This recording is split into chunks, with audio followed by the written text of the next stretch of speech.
This material is property of the Minnesota State High School League. No downloading, saving, or archiving of this production is permitted.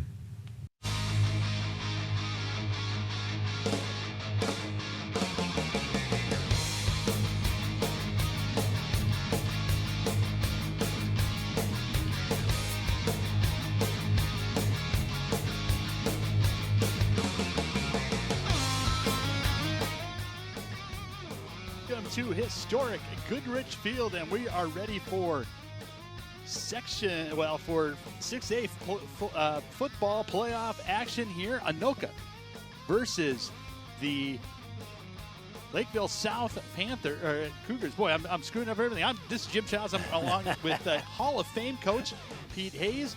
Pete, tonight's it doesn't get any more exciting than this. This will be the last home game before we are in the quarterfinals. This is exciting. Your thoughts as we get into really a great matchup? Well, fall is here. I drove by Goodrich at 1 o'clock this afternoon, and it was covered with snow and a whole bunch of snow plowed to the side. So it's fall-winter football here at Anoka. There is no wind, so I don't think it's going to affect Anoka's passing game. Anoka likes to throw the ball around with Peyton Podani, and they also have a great runner in Zach Welsh.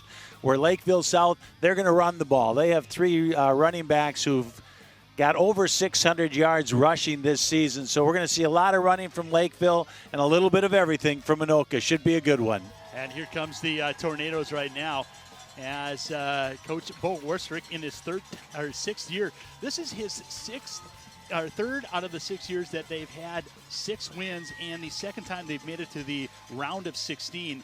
The last time the Anoka Tornadoes made it to the round, the quarterfinals, was 2011. Good team back then, Coach. And I know these Tornadoes have some goals in mind to get to the quarterfinals. Yeah, this is who he's hitching his horse to, is this year's team with Podani, a senior quarterback, Welch, the senior running back, a couple of senior linebackers in Seaman, and also Luke Deshane.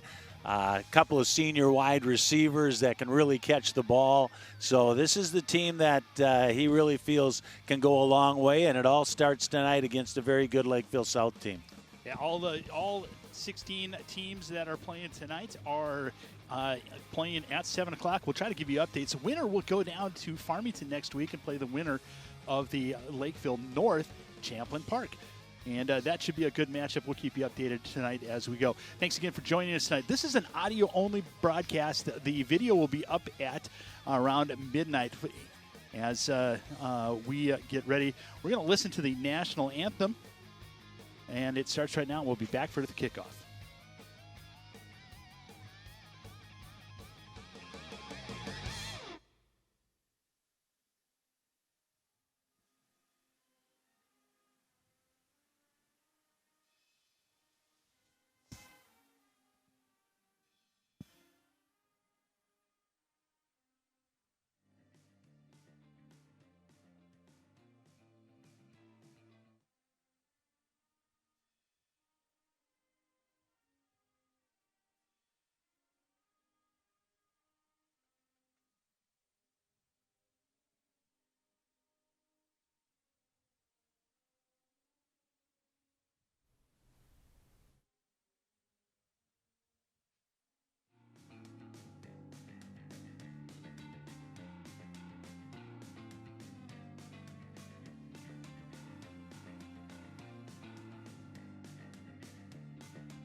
We're ready for football. Both these teams met in the playoffs back in 2021 en route to Lakeville North or Lakeville South. Route to the championship came through Anoka in the round of 16. So they've met in this round before. It was not a good game for the Tornadoes as they ended up losing 67-14. They had a running back named Caden Hansen who was pretty impressive. He's now the starting running back down at Iowa State as a redshirt or as a sophomore. Ended up with over 4,500 yards and 57 touchdowns. Pretty impressive. Yeah, if you're playing down at Iowa State this year, you're a pretty good football player. And I do remember him, and Iowa State's a top 20 team in NCAA. So, yeah, he was a good one. Anoka had a good team that year, and they just came in here and blow them out. You know, Lakeville, they're well known for their football. Lakeville South and Lakeville North are still remaining in the playoffs. Lakeville South's lost so far this year to Wayzata, who they came back and beat last week by 20 points. They also lost to Lakeville North, their rival, and they lost to Egan. And Lakeville North and Egan, they're still playing. So they've lost to a couple of good teams. Anoka's 3 losses this year to St. Mike's, Maple Grove, and Wayzata. So we should be in for a good one here tonight, Jim. Yeah, and I think if you talk to both coaches, I think the loss to Wayzata for both coaches are the ones they want back. You know, the rival Lakeville North was ranked number 1 for a while. They did have a loss to Eastridge, and that knocked them out of the number 1 ranking. But they're only at 1 loss. So we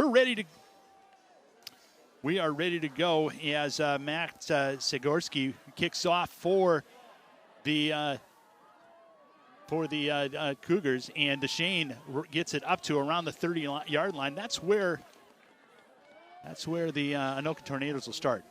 Yeah, not a deep kick there by Lakeville South. DeShane bobbled it just a little bit, but picked it out, outran a couple kids, and they'll get it started here at the 30-yard line. So that's about where you want to get going for Anoka, and it's a good starting position.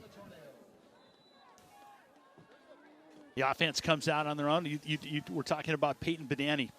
Badani, over 5,000 yards, career yards through the air, over 50 touchdowns, and absolutely one of the best quarterbacks statistically in Tornado history. They handed out to Zach Welch. The Zach Nato gets out to about the 20 or 31-yard line. Gain of about 1.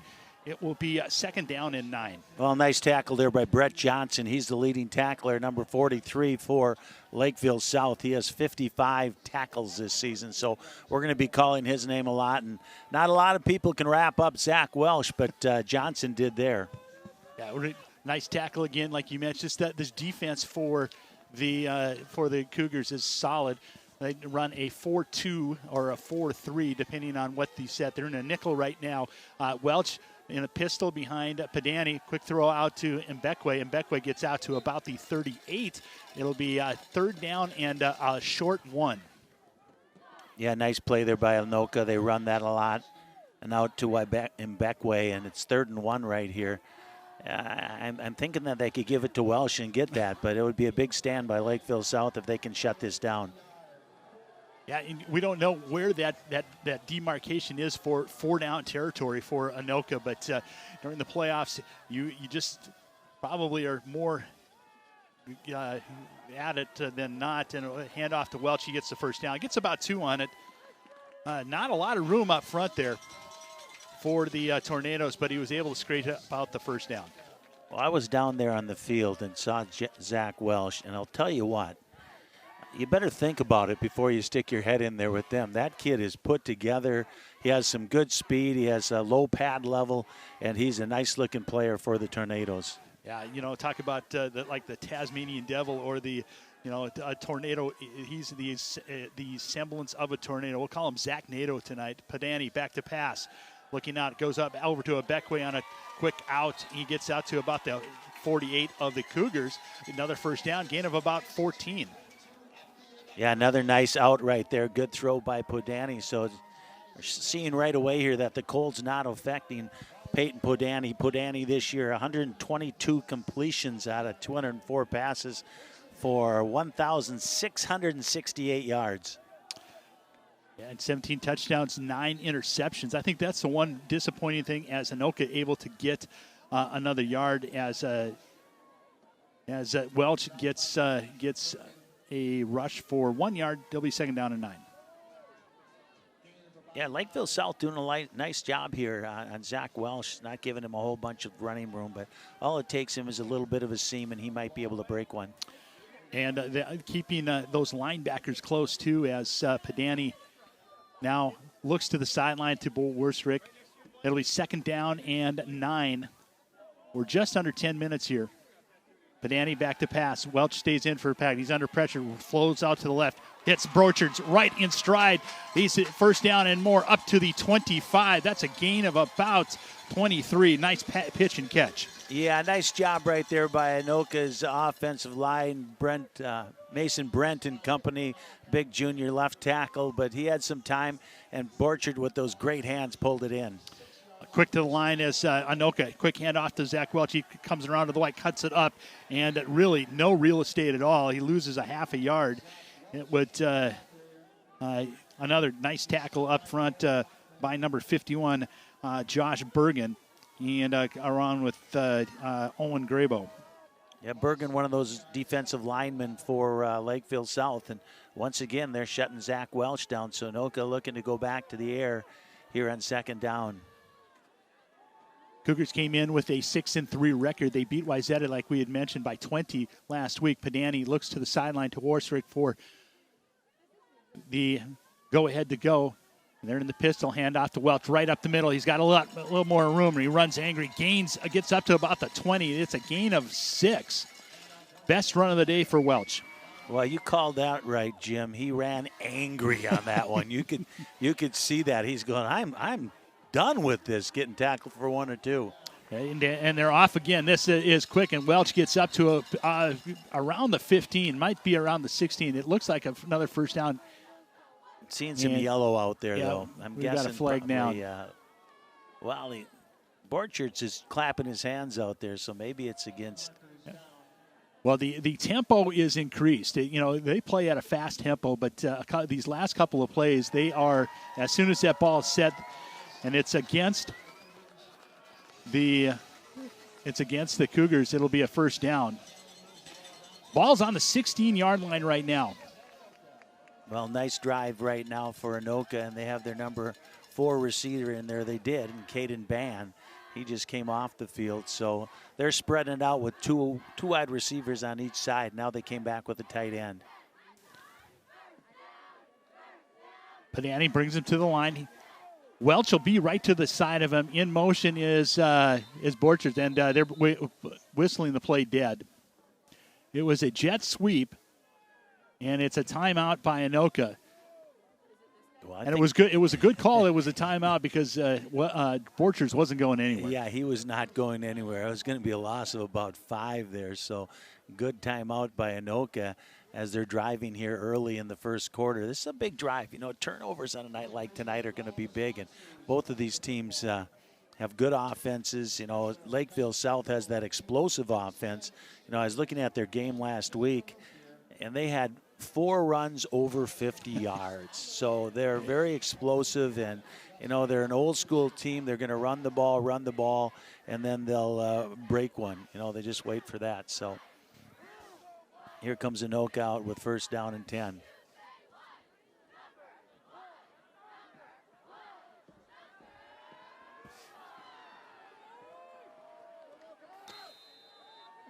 So Pedani now comes to the line. They're at the 17-yard line.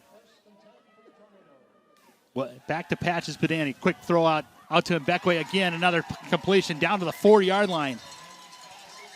That is a money move right now. That pattern has been run 3 times at different depths. This one gets them a first down. It'll be first and goal from the 5. You're going to look here soon, not on this drive because they're down on the 4-yard line for that hook and go right there, where that corner is going to come up and bite on that because he's giving him too much yardage right now.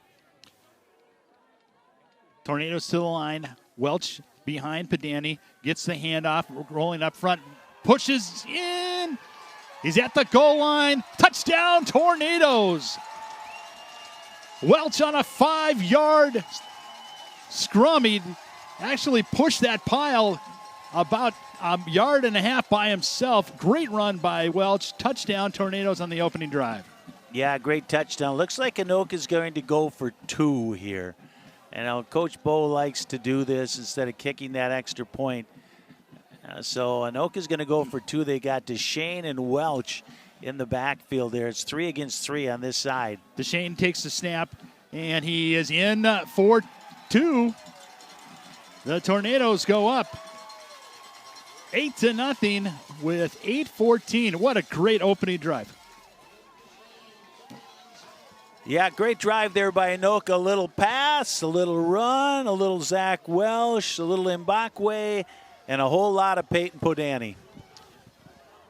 Ben Burke, the coach of the Cougars, took over in 2019. He was interim. It was he was handed the reins, ended up bringing them deep into the playoffs, winning it in 2021. And they have not stopped winning since he's been there. He has the offense that they run is it looks like it's an easy offense to run, but it's very intricate. There's a lot of detail to it, and we're going to get to see it as they will take the kickoff coming up. Yeah, they run a little bit of power T, which you don't see a whole lot of, a little I, which you don't see a whole lot of. You see a lot more spread right now in high school football.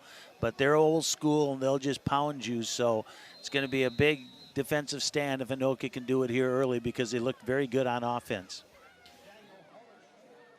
Comich will handle the kickoff duties for Tornado. Shine back deep for the Cougars. And it's off. Going to land in Gant's hands. He gets up, and he still got it. He was able to get through past the 30, 35, gets knocked out at about the 38. Great starting position for the Cougars. Yeah, nice run there in the kickoff. The kick was short to about the 15-yard line, and then, boy, you thought they might break it right there. And luckily, Anoka was able to bring him down, but good starting field position at about the, what are we saying here? Not quite. Oh, there's a penalty on Lakeville here, so they're going to push him back. There's a hold, and they will that nice return that went out at about the 38. They're actually going to bring it back. They're going to start at around the 10.5-yard line. So great opportunity for this Tornado defense, who has been really outstanding this year, especially against the run, with the exception of one game. They've got a chance to make some noise.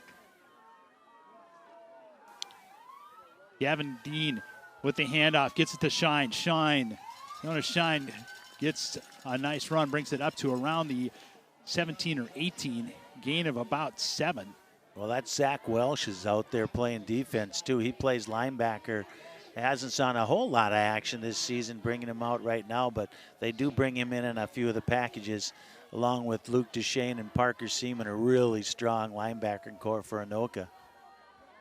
Running a 4-4 with 4 down linemen and 2 linebackers right at it. Handoff. This goes to number 4, and that is Bo Bachman. Bachman had a couple of big runs last week. Gets about a half yard. It's going to be the first 3rd down.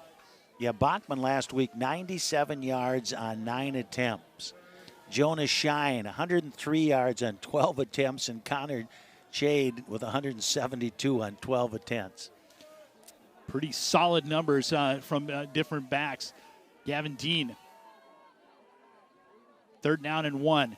Handoff, not a lot of room. It's Bachman again. He looks like he's got the first down, but it's going to be barely. And it is a first down. Gets it up to around the 22. Gavin Dean comes in. They, like Coach had talked about, doesn't throw a lot. 39 for 75, 52%, 835 yards, 11 touchdowns, and 1 interception. He, the leadership, and I was able to talk to Coach Burke before. His leadership is really important, even though he doesn't have the stats. He is a great leader out there. He's got a Guardian hat on, and gets South into the right formations, and their I formation out of their power T, and that will be delay of game. Oh, not a delay of game. It'll be a false start. Yeah, a couple early penalties here for Lakeville South. That'll be 1st down and 5. You know, like you said, he doesn't throw a whole lot, but when they throw, I was looking at last week, they had like 15 yards a pass. You know, so they threw it like 7 times. They had 4 completion, but they had a bunch of yards out of those 4 completions. So 1st down and 15 from the 17. It is just over 6 minutes left here in the first quarter. Handoff and a big run. It gets about 6 yards as Connor Cade with the run. Gets it back, gets the penalty the penalty yardage back and 1, so 6-yard run by Cade. You know, watching this, Jim, I can see how this power T can break some people into the open. You get by that first line of defenders, and you can break some big ones like they did last week. So Anoka's linebackers have to really fill, and those linemen need to do their jobs. Back in I formation. Pitch gets over to Jordan Shine cuts it up and gains about 5 yards. It'll be 3rd down and 4. Another 3rd down. This is kind of how the Cougars run. They are just they are ball control, and they'll get to 3rd down, and they are just that kind of team where they will grind it out. Yeah, they like to do that, and they've been doing it for years. And this is a big down right here for Anoka and for Lakeville South here early in the game. 2 receivers to the near side, including Jonas Shine. They are in the shotgun. Dean with it, back to pass. Plenty of time. Lots of time now loses it, throws it out, and nice. A nice attempt to catch it. That was Mikhail Gant leaping high just over his hands. He was able to get a hand on it. He looked like he had about a 42-inch vertical. Yeah, Devin Lucas was right there and lowered the boom on him. You know, he had plenty of time back there. You know, their leading wide receiver has only 10 catches, but they look for those running backs a little bit out of the backfield. But Anoka comes up with a stop here and see what kind of field position they get. Kamari Hibler second back possession. Deep. I'm sorry, Coach. Kamari Hibler back deep for the Tornadoes. Punting will be Colton Smith.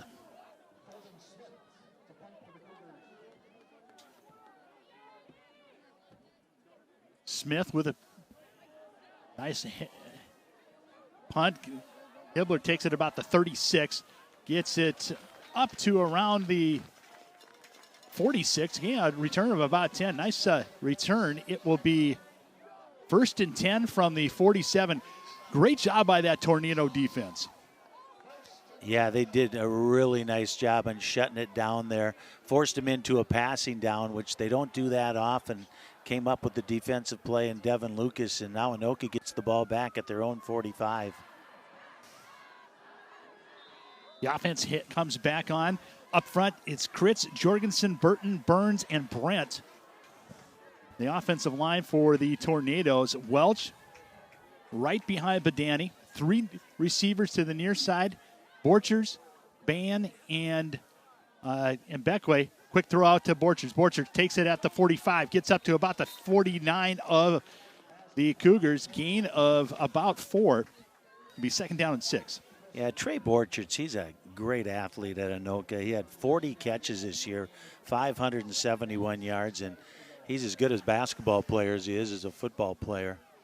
Now 3 receivers to the far side. Hand off to Welch. Welch with another nice run. Gets another 4 up to the 45. It'll be 3rd down and 2.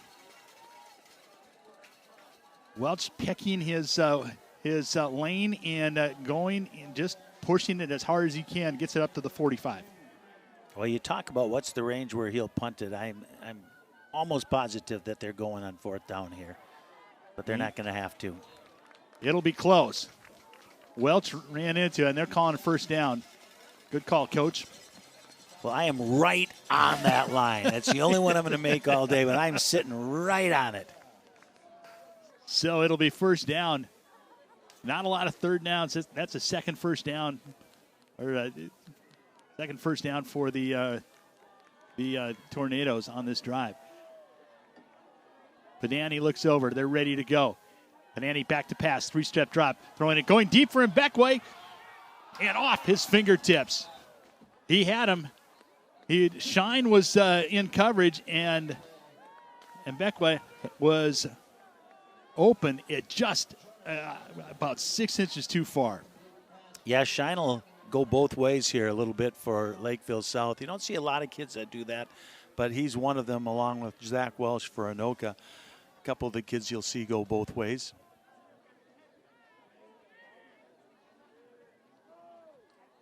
Tornadoes now come set. 3 receivers to the near side. Lackinen to the far side, way spread out. He's on man coverage. Borchard's in motion. Panani rolls out to his left. Dumps it, looks over for Borchard. Borchard's right at the sticks. 1st down, Tornadoes. What a great pitch and catch. Yeah, it was, and he was on his move. Podani was on his move to the left. Borchard made an out cut, and he put it right in his hands, right at the stake, and another first down for Anoka. Podani's actually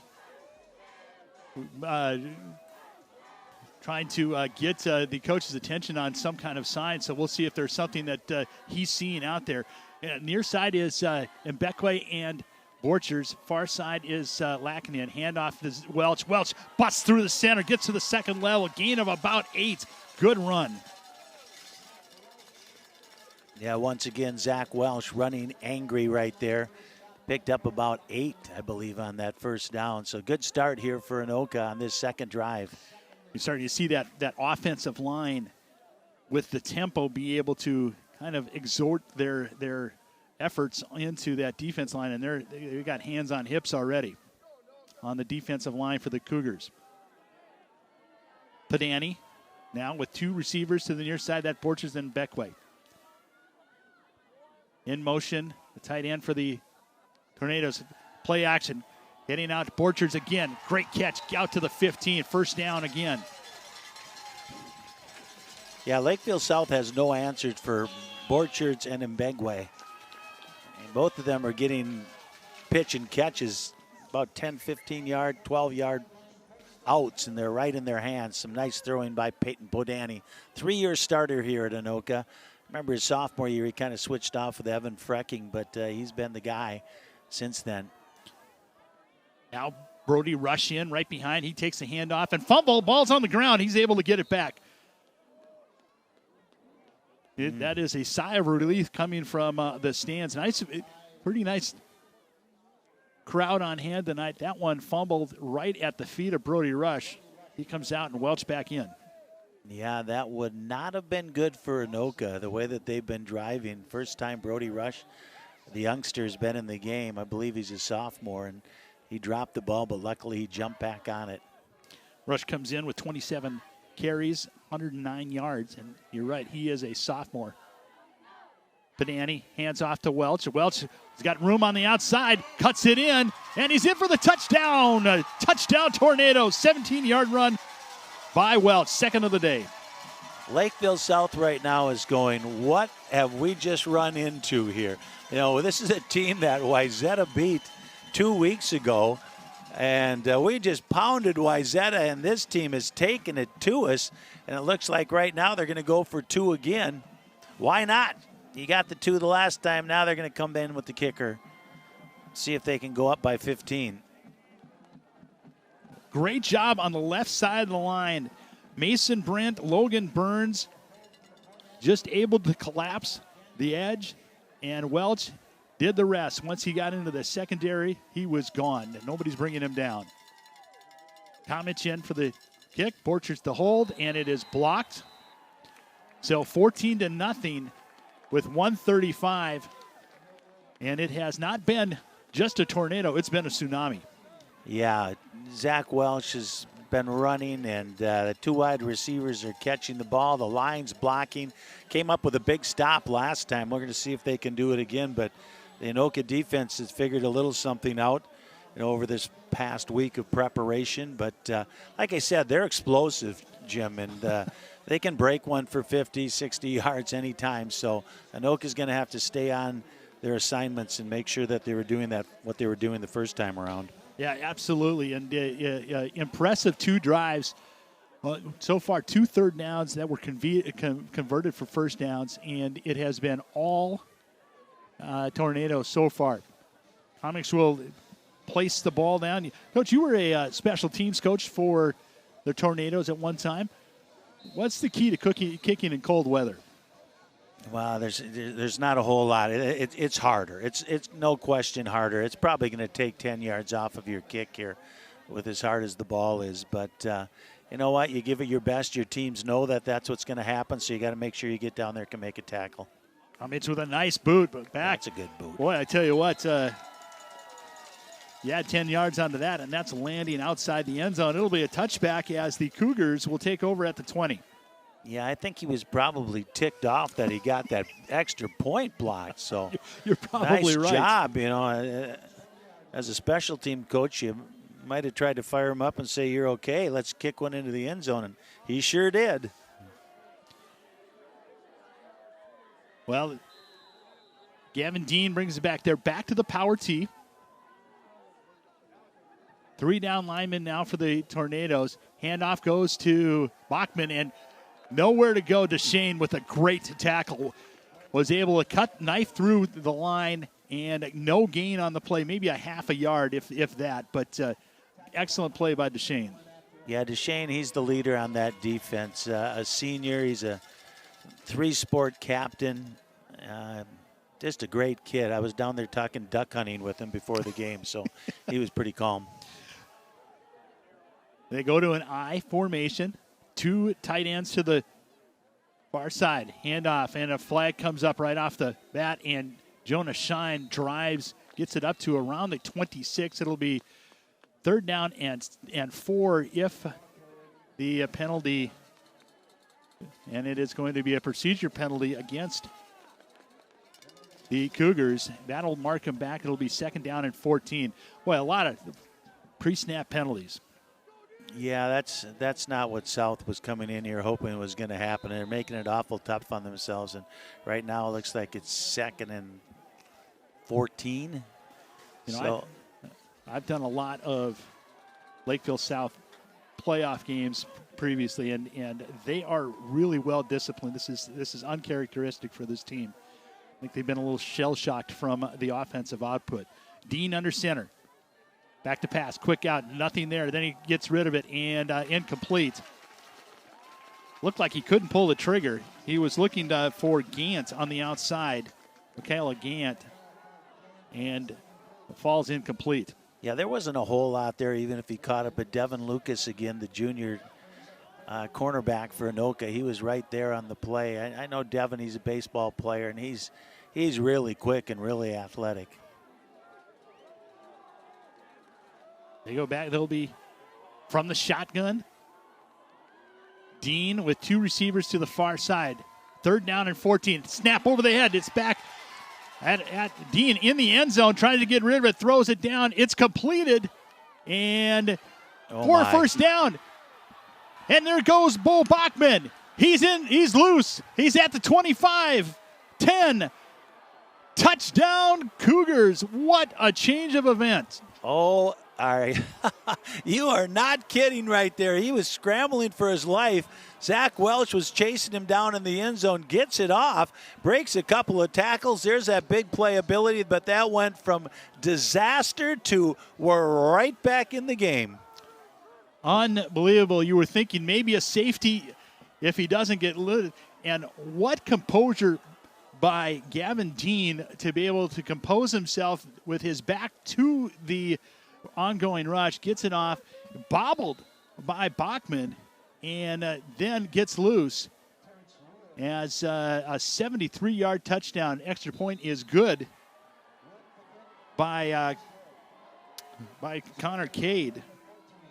Boy, what a game changer right there. Like you said, it could have been a safety, or at least they would have gotten the ball in midfield and looking to drive again. Instead, it's about 80? Yeah, it's 73-yard or 83-yard. It was an 83-yard touchdown. Wow. Passed from Gant to from Dean to Bachman, and that's that big playability you were talking about right at the beginning. They have it, whether they're on the ground or on through the air. Well, it's important now for Anoka to establish themselves again here and get it back. We have 14 seconds left here in the first quarter. So you have to remember Lakeville South gets the ball in the second half too. So it's important for Anoka to try to establish something again here like they have on their first 2 drives. Zagorski for the Cougars kicks off from the 40. And it is taken at about the 15. And running up, I didn't see the number. And it is a scrum. Who's going to win? They're going to call it dead at about the 36. I think that might have been Mossman, 22. Was it Mossman? We're going to see here was the end pile, but Mossman is back there usually. It was Mossman. So with 5.2 seconds left, the Tornadoes will get their third drive. They've been successful on both drives so far. Let's see if they can snuff out some of the momentum that has been stolen by the Cougars.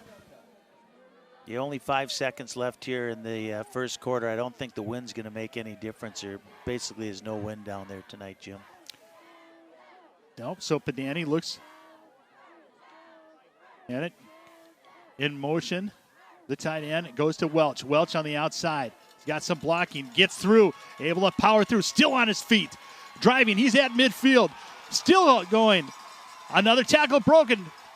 Continues to just move the pile. Gets up to the 31. What a run by Welch. That was one of the most impressive runs I've seen all year. And I know we're on tape delay, but people listening out there, that was amazing. When you watch this back, to watch the tackles that he broke, he had to break 8 tackles and covered about 65 yards. Well, we're going to catch our breath here. It's 14-7. We're at the end of the first quarter. Thanks for joining us here on QCTV.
Start of the second quarter. In motion goes Band. Quick throw out to Mbekwe. Mbekwe gets about 5 yards. Coach, we're still out of breath ourselves from that last run from Zach Welch. Well, Welch is out of breath, too. They brought Mossman in here into the backfield right now, and looks like he's going to stay out another play, too. But I'm guessing if it's anywhere close on third down, he'll be back in the game. But right now, Mossman's in the backfield, number 22. Mossman, 18 carries, 83 yards. Padani back to pass and sets up a nice screen to Mossman. Mossman with a nice catch, able to get the first down and get up to about the 21-yard line. That's a gain of 6. Great catch. Nice screen setup.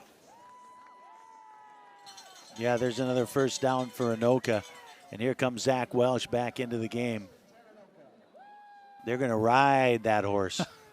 Why not? He's had his hands on his hips. He was out there chasing the quarterback in the end zone, and then he comes back out and busting tackles all over the place, and 16's back in for Anoka. Padani. 2 receivers to the far side, 1 to the near side. Handoff, fake handoff. He's looking for Borchard. Borchard's interfered with. There will be a flag. It'll be a 15-yard penalty or half the distance to the goal. And Borchard's got tackled before the ball even got there. Yeah, good call, Jim. I was waiting for that flag to come out. I didn't know if it was going to or not. But good call. That was definitely, that'll be 15 yards and another first down for Anoka. Well, it's a little cold, and you can see him kind of reaching for his pocket. And either a hand warmer got in the way, but it'll be first down from the 10-yard line. Well, I don't know if it's on the 10-yard line or not. Or they may be able to get a first down, but it is close to the 10-yard line. Looks like Mossman's now on the backfield with Zach. Little wrinkle. We haven't seen this a lot. And Mbekwe to the near side. Hand off to Welch. Welch cuts it up. Not a lot of room there. He gets driven down at the 10-yard line. It'll be second down. Good penetration. Yeah, ball's still there at the 10-yard line. Nice job by Lakeville South. And they would like to keep Anoka to at least a field goal attempt. And the extra point they did not make. So I wouldn't be surprised at all if they go for it on 4th down if it comes to that situation. But 2nd down right now, they haven't been forced into that yet. 2nd down. Again, Mossman to the side. Fake to Welch. And wide open. That's Borchard. Borchard's. Borchard's with his 20th career touchdown pass as a Tornado. A 10-yard answer by the Tornadoes off that wonderful play by the Cougars. It's a machine right now. Anoka's offense is just rolling. Podani's on. Borchard with another catch, and Anoka goes back up right now by 13, and they're going to try to kick the extra point again here. Comich in. Borchard's for the hold. Ball is up, and it is no good, but there is a flag down. We'll see what the flag is. There'll be the referees will huddle, and if it's against the Cougars, my guess is they are going to go for 2 because that'll be half the distance to the goal. And it is against the Cougars. Yeah, I'm guessing the same thing here, Jim.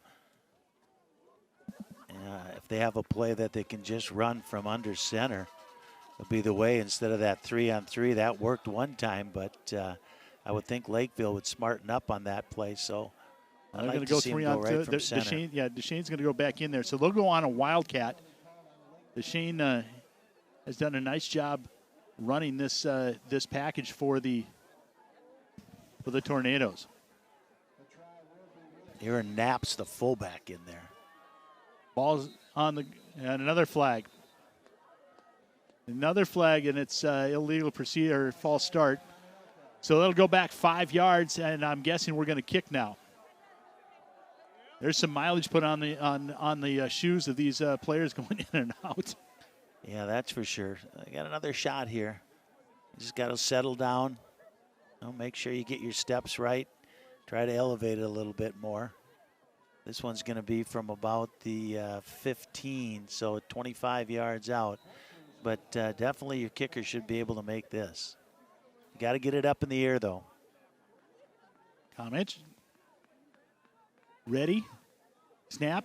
Kick. And it's good. Good job. The Tornadoes go up 14 on a 10-yard pass. The 20th career touchdown by Trey Borchard. And, boy, there isn't a receiver that deserves that more than him. He has been all over the place tonight. Yeah, he's a good one. Like I said, he's a great. Him and Podani are 2 sharpshooters on that basketball team, too. They're both, I'm not positive. I think they're about 6'3", 6'4", somewhere in that area. But they're very athletic. And Borchard and Podani, that's a tough combination right there. So Anoka's going to have to try to shut it back down. But they did exactly what they needed to do, Jim. They gave up that big play, and the game could have flipped. And instead, Anoka's had the ball 3 times, and 3 times they've taken it to the bank. And you're right. The momentum had flipped dramatically. It could have, if there was a 3 and out, this would be a much different feeling in the stands right now. But a lot of confidence from that offense. Speaking of the stands, a nice crowd here tonight on a cold fall night, but they've had some really good crowds here this year, and it's nice to see. Comics will take the kickoff as he comes out. The clock is, you see it on our score bug. It's actually going to go back to 10:26. I think they started it during the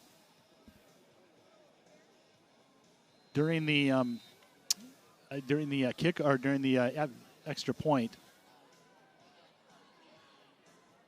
Well, we're going to see here. He's kicked one to the 15, and he's kicked one into the end zone. We're going to find out what kind of a kick he's got here. I don't think there's any wind, but goes back. Bachman will take it at about the 13. And gets up to about the 31. Cougars will start their third drive on around the 30-yard line. Their most successful play was a broken one. Yes, I was going to say Anoka's defense has done everything right except for one play, so that made a difference right there. But otherwise, they've done pretty well. They come out with the power tee again. Handoff goes to Bo Bachman. Bachman cuts it up. Good gain, and there's another flag down in the real estate area of holding, and it is holding. It'll go back 10 yards. It'll be first down and 20. It's against the Cougars. Yeah, they've had a penalty on each one of their drives so far that really puts them in tough position. But I'll tell you what, Jim, when they break through that first group there, it was a D back, and he doesn't make that tackle. They're going for 70 yards right there. So they're dangerous, that's for sure. This thing is far from being over. Well, they have big playability. They're back to the power tee. Gavin Dean now under center. Handoff is up the middle. That goes to Jonah Shine. Shine gets about 6 yards. I'll bring up a second down and 14. Yeah, Jonah Shine is 6.3 average on the carries this year, 583 yards, along with Bo Bachman with 660 and 673 for Connor Cade. Yeah, it's pick your poison. All three of those are in the backfield right now. Gavin Dean under center, barking out. Handoff goes to Bachman again. Bachman bounces out, tries to get out to the outside, and the Tornadoes are there. Drops him for a yard loss. Great job, great pursuit by the outside, the cornerbacks for the Tornadoes. Yeah, I think that was Mossman right there who came up and made the play. I was a little nervous about him. He had that kick return a few plays back, and he came off limping, but he's out there, and that was a nice play by 22 Mossman for Anoka. So third down and 14, another big third down. There'll be two receivers to the near side. It's Gant and Colton Smith. And rolling out is Dean. Dean looking downfield, gets it to Gant. Gant drops it. Good throw by, well, it was a tough throw, but catchable ball. Would not have been a first down. He was not at the first down marker. It would have been about 3 yards short. Yeah, he was open out there. Yep. So that was a good throw, and he would have had a first down because he should have been able to run a little bit. But Anoka ends up holding him on 3 and out here after that 10-yard holding penalty to start the drive off. Again, the 3 and out for the Cougars, and Colton Smith back to punt for Lakeville South. Kamari Hibbler back sitting at his 40. Good kick up, driving it back. Hibbler from about the 33 makes one nice move. Able to get past, and he's swarmed under at the 37.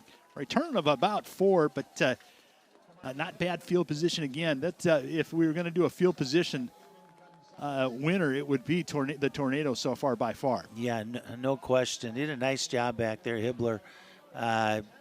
Nice high punt. Took a look to see where the guys coming down the field were on him. Brought it in and got himself a couple of yards. So another drive right here that could put a little distance between Anoka and Lakeville South with it 21-7 and 8:13 remaining here in the second quarter. Padani with Rush in the backfield. Near side is 3 receivers. Quick throw out to Borchard. Borchard takes it at the 35. Steps up. Nice blocking up front by Ban and Beckway. Gets 6 yards. That wide receiver crew does a nice job of blocking for each other. Yeah, they really did right there. Perfect pass by Podani. Just had enough zip to get it out there before a defender can get it. Leaves him with 2nd and 4. Quick handoff, and here comes, that's Welch. Welch gets the first down. As, well, it looks like he does. Yeah, they're signaling a first down. So, and they're at the 47 now. Just unstoppable right now. They are clicking. It is fun to watch this Tornado offense. Padani has got them humming. Well, I don't want to say it, but the difference right now is Anoka's not having any penalties where Lakeville has had quite a few penalties. And Beckway with a quick pass from Padani gets out to about the 46. That's a gain of 5. I'm kind of superstitious, so I'm going to have to knock. I see there's a little wood trim in here from 1975, so I'm going to knock on that. Quick to the line are the Tornadoes, and Beckwith to the near side, all alone. Padani's looking for him, and flags go down. I don't think they were set. We'll see what the call is. The Tornadoes have done their tempo is always high, but this one is like hyper high. They're actually going to pick up the flag. No flag on the play. All right. And so we're just going to go 2nd down and 3 from the 45 of the Cougars. The Cougars defense has been out there a lot so far. They have been, not to use a pun, but they have been in the eye of the storm most of the game so far. Padani with Welch right behind him. He's got 3 receivers to the near side, and Beckway by himself. Borchard's in motion. That was Ban in motion. Pitch out to the near side by Welch. Welch drives up to about the 43. Let's see if it's a first down. He's right at the marker, and they're saying it's a first down again. I'll tell you what, there's been a whole lot of calls where it's right at the marker today, yes. Jim, and there's no measurements. It's cold down there. First down. That's it. That's it. So first down and 10 from the Cougar 43 now, or 42. This offensive line has really shored up since that first couple of gives to Welch. Welch has loosened up and been able to get into the secondary. Quick throw out, and that's to Welch. Great catch. As he's bowled under at there's a loss of about 3, but boy, that was a lateral. Could have turned nasty. Yeah, I think you're right, Jim. I think that might have been a lateral if he went to, but what a great catch. Stuck one hand out there like Justin Jefferson and pulled it in, but it's the first loss, I think, all day here for Anoka. And that'll lead him at 2nd and 13. Well, between these two offenses, I would much rather have the Anoka offense behind the sticks than the Cougar offense. Yeah, absolutely. They can make up some ground quickly. Bunched 3 receivers on the near side, and Beckway to the far side by himself. He's manned up. Padani rolls out, looking for Lackinen. Lackinen gets out at the 31. Gains about 8 yards, 9 yards. It'll be a 3rd down and 5. Good pitch and catch again. I tell you, Padani knows how to hit those sideline routes. Yeah, Lackinen's been kind of the forgotten receiver. He only has 3 receptions on the year, but you're in a section playoff game to go to the state tournament. Who are you throwing to? Lackinen. Well, Hendrickson also a great receiver. Way out to the far side are Beckway and Borcher. And handoff Welch. Welch drives up and gets nowhere. Now this will be the first decision for the Tornadoes. It's 4th down and 4 yards from the 36. If I'm a betting man, that I am, I'm saying they're going. It looks like they are. Plenty of time on the play clock. Conversation happened between Padani and Coach Bo. Well, it'll be interesting if play clock is stopped at 14. Be interesting whether they down to 6. They've got some issues with the play clock. Looks like they're gonna call timeout and talk about it. Now, do you give it to Welsh here in hopes he can pick up 4 or throw the ball? I mean, I don't know if they have a incompletion yet today. Well, they had one to Mbekwe, that long pass down to Mbekwe right down there. But other than that, you're right. I think they find their favorite play that will gain 5 yards, and they've got a bunch of them. So if you really want to gamble, Jim, this might be that time for that hook and go. Yeah, well, they're thinking they're going to cut him out right now. The coaches are over there telling you got to take that away, and bam, and you hit that long one. See, that's why you're a Hall of Fame coach with 3 state tournament victories or 3 state championships, and that's. It'll be interesting here. We'll see what happens. But this is a big play for Lakeville South, not as much for Anoka. We still have 4.5 minutes left here in the first half, but Anoka put a touchdown on there, and South is going to have to really do some adjustments in the second half. So this is a big fourth down, and it looks like about 4.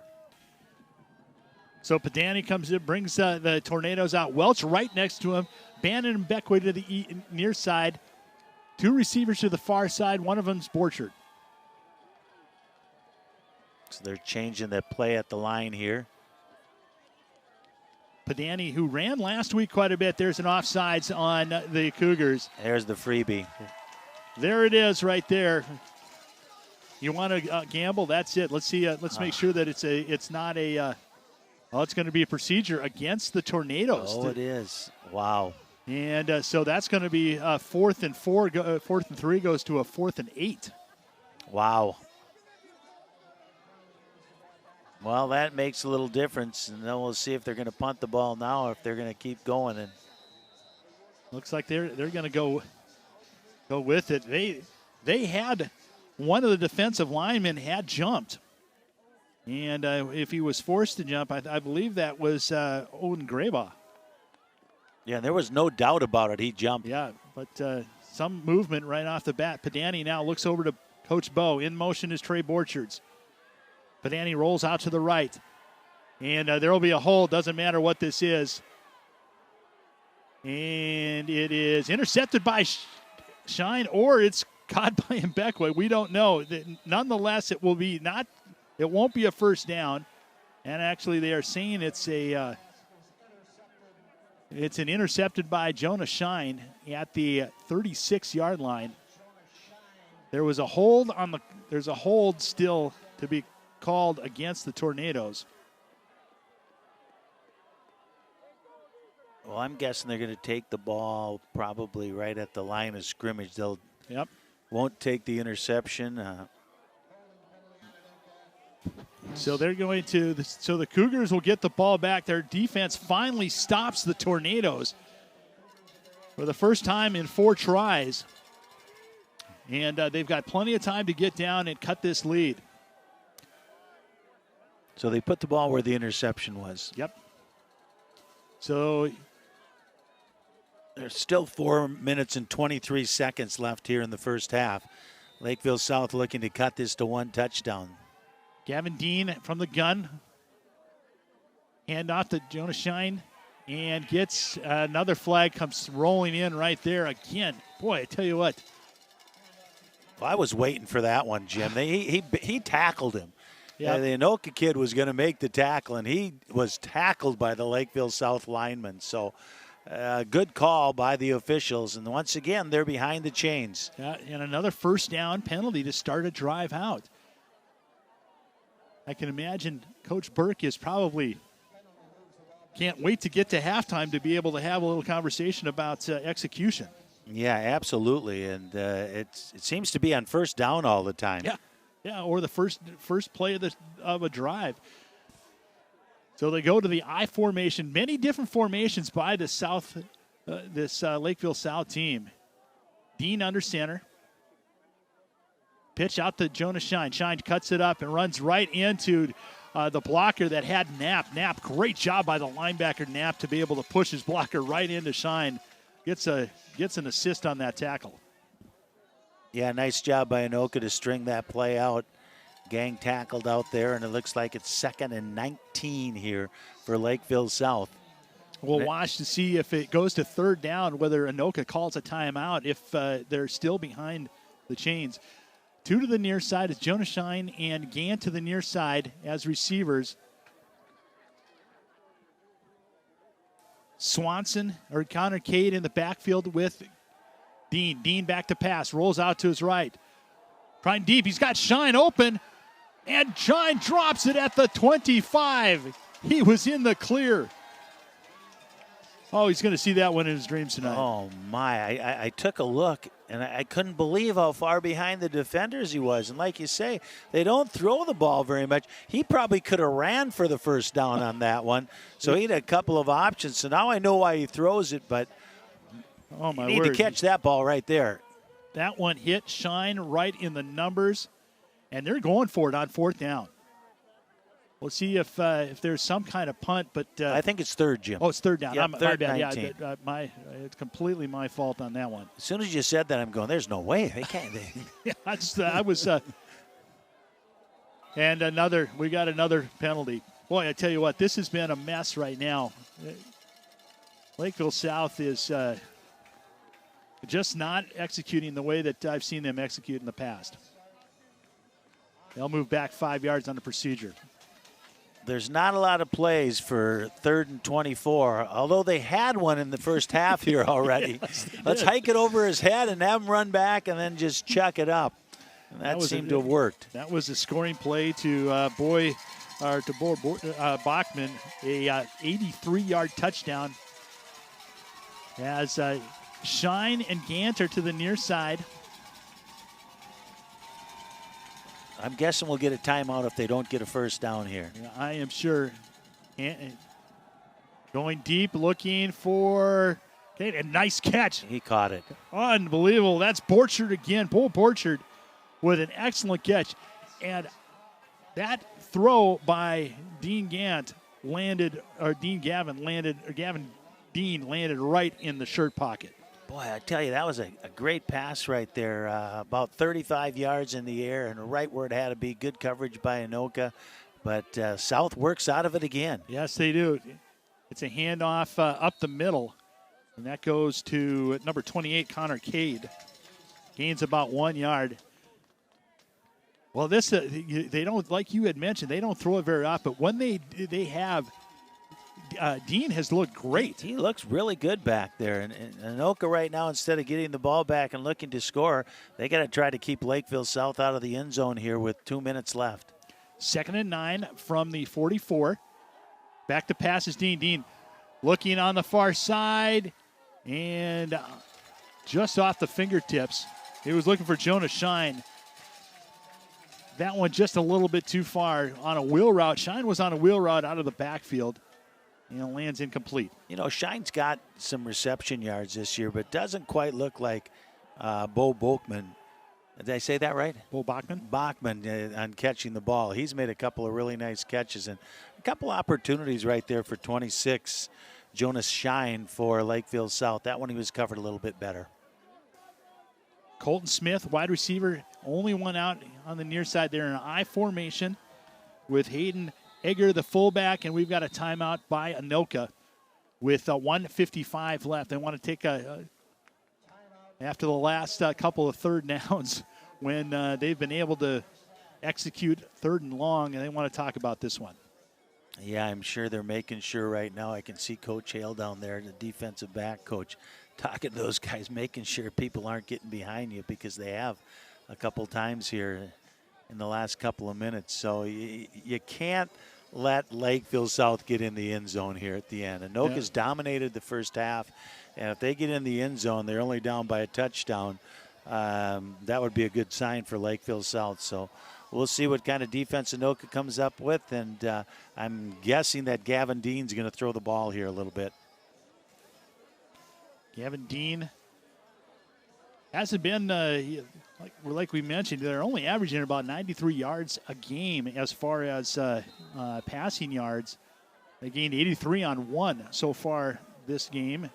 And that touchdown, first score coming off is Mbekwe.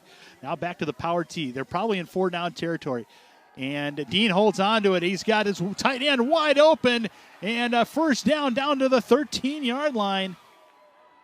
Number 88, Henry Haug, the 6'5 junior, with the catch. That's his 4th reception of the season. Yeah, he broke wide open once again. There was nobody within 10 yards of the big tight end. And Lakeville South is knocking on the door. South now from the 15. Hand off to Bo Bachman. Bachman will be in for the score. I don't think the Anoka knew who had the ball. I'd have to agree with you there, Jim. There was nobody on that outside edge. Yeah. And coming up with that big 3rd down and 19, and then they make a couple of other real nice plays, and they're into the end zone, and all of a sudden we're a 1-score game. Well, this is a top 16 tournament right now, and you can tell that Lakeville South deserves to be here. As the kick is up, and it's good. Cuts it to 21-14. Kick was good by Terrence Wheeler. Well, it's been two big plays, big plays for Lakeville South, and that's what good teams do.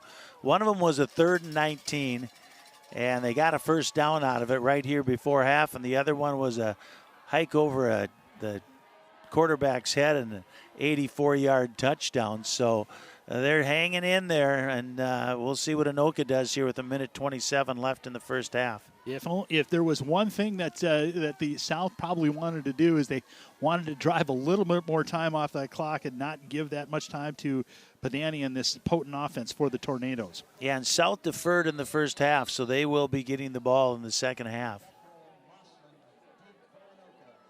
Well, one thing that happens in football, everyone has ups and downs, and the momentum will change no matter what. Here comes a kickoff, dropping in. Mbekwe picks it up at about the 5-yard line. Cuts it to the near side and cuts it up. He's got a lane. 30. He's driven out at about the 43-yard line. Great starting position with 1:18 left here in the first half. You know, being the special team guy that I was, you could see the block set up right there. Yes, and there was could. a nice alley. They set that alley. They set that corner for him, and he busted. You know, he's got the good speed and got him all the way out to the 45-yard line. But do we got a penalty flag here? Looks like we might. Yeah, it's going back. Yeah. Those blocks were set up a little too well, I guess, huh? I mean, isn't it? You watch the NFL, you watch college football. You almost want to just take it at the 25 or the 30-yard line. You're right. Some scores tonight so far: Moundsview over Prior Lake, 14-13. Maple Grove, 21-0 over Eden Prairie. And Edina 21-7 over Egan. Those are the scores that we have so far tonight. No score on Champlain Park, Lakeville North. Pedani now brings the offense out. 3 to the far side, and Beckway by himself on the near side. Welch right behind him in the pistol. Pedani back to pass, plenty of time. Drops it off to Welch. Welch on the screen. When he gets about 3 yards, they'll hustle to the line.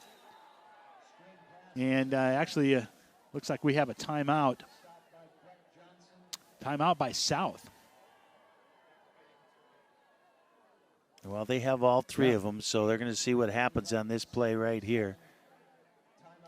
Anoka, I believe, has 2 timeouts. They used one earlier. Actually, the Tornadoes are down to no timeouts. Well, that's my Anoka math. I'm just reading the scoreboard. That's all I'm reading right now. So no timeouts on the not to say that the scoreboard's always correct, but I know that they at least took one on one of the extra points and a couple of other ones on defense. Well, they're more correct than me. You know, besides being a coach at Anoka, I was also a student at Anoka. Okay, well, so. But I'm not ripping the math teachers. I was going to say, although they might think so. All right, well, 3 to the near side now. Pedani looks over at Coach Bowe.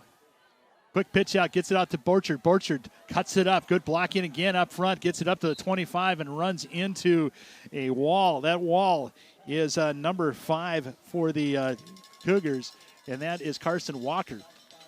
Well, there's the first down with a minute left, and Anoka's going to go up tempo here, I think. Although they are taking a little bit of time. Band checks into the game. There's now under 50 seconds. They're running slower than they normally do. Cad hand off to Welch. Welch drives it up, gets it past the 30, and we'll see they are hurrying up. Handing the ball to the official to get it reset. Now going down to 32 seconds left here in the first half. 2nd down and 4. Yeah, Anoka with no timeouts. This is a tough position right now. If they get a first down right here, it gets it out to Hendrickson. Hendrickson trying to get out of bounds. And does. He's able to get out of bounds at the 45 with 18 seconds left. Good job by Hendrickson to stay on his feet to get and walk out of bounds. Cut that clock. They'll get a little reset. Yeah, not a whole lot of plays you can run here with 18. I suppose they're going to try to cut it in about 20 yards, see if they can get 20 here. Get themselves in range to throw the ball into the end zone, or at least try to get into field goal range. But with no timeout, it's going to be pretty hard to get a field goal unit out there. Padani back to pass. Pocket collapse. He rolls out to the right, gets it off, and almost intercepted. Landed right in the lap. I think that was Jonas Shine again. It was. Yeah, it was. 26. He's playing both ways right now. He has one interception already on the last drive. 2 drop passes on offense, and that one could have been a pick 6. Yeah, that's where you got to be smart if you're Podani. You know, with the much time that's left, that 5 yards is not going to get you anything. You probably want to eat that one. Or just throw it into the dirt. Throw it into the dirt.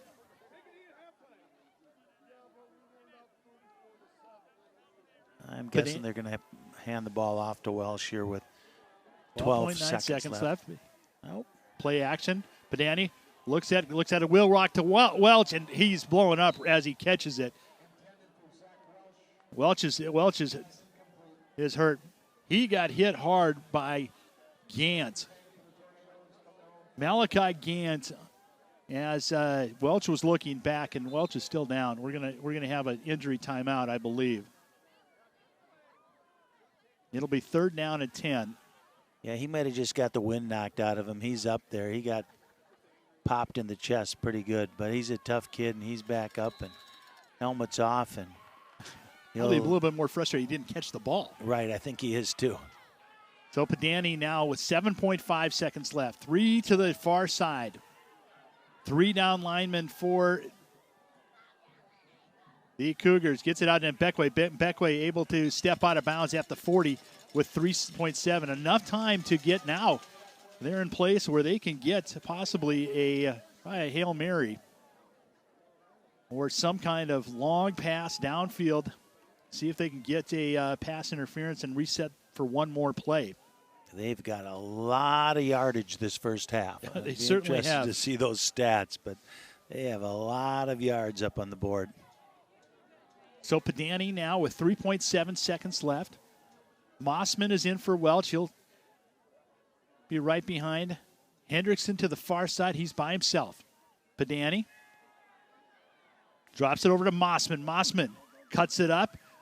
And we're down to zeros, and he's taken down at about the 25. But, boy, great half of football for the Tornadoes, especially offensively. 3 touchdowns, 21-14. Coach, yeah, what do you see? Well, it's really been an interesting game. Anoka's pretty much had their way on offense, but South was figuring a few things out with their own offense. So the adjustments at halftime are going to be big. You know, it's South gets the ball to start the second half, and it's a 7-point game. So we're going to see which coaching staff adjusts the best, and we'll see what happens here. It should be good. Don't go anywhere. Thanks for joining us here on QCTV. We'll be back for second half action after this. Anoka, 21, Lakeville South, 14.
On Saturday, October 19th, Anoka Halloween held its annual Children's Costume Contest at Anoka City Hall.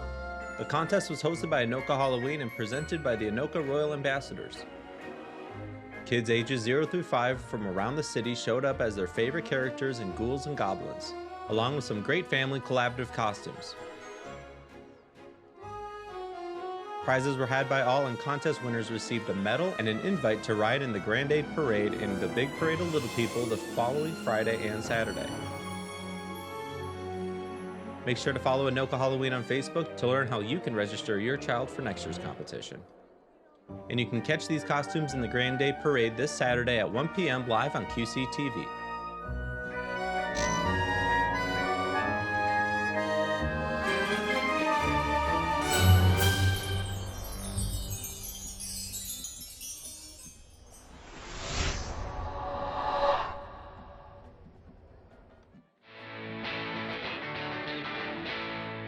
Each store in downtown Anoka has their own unique niche to it.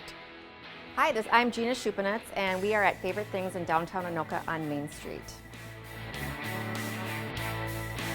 The business has been here for probably 10 or 12 years, and I just bought it 2 years ago. When I bought it 2 years ago, it was actually called the White Owl, and just this past spring or past February, I renamed the business to Favorite Things. So the business has been here a long time, and it's got a long standing in the community and just a lot of loyal customers to the store. And those customers come back for a reason. The store is a treasure trove of delightful finds, from unique furniture to stylish women's apparel, sparkling jewelry to charming gifts. It has something for everyone. I don't know if I could pick one favorite thing in the store. I really try to find things that people are going to like and that people will think are their favorite things. Now we have a lot of seasonal items in the store. We've got wind chimes and our rain chains, which are super popular. People love them for their outdoor garden areas and their patios. They make wonderful gift items.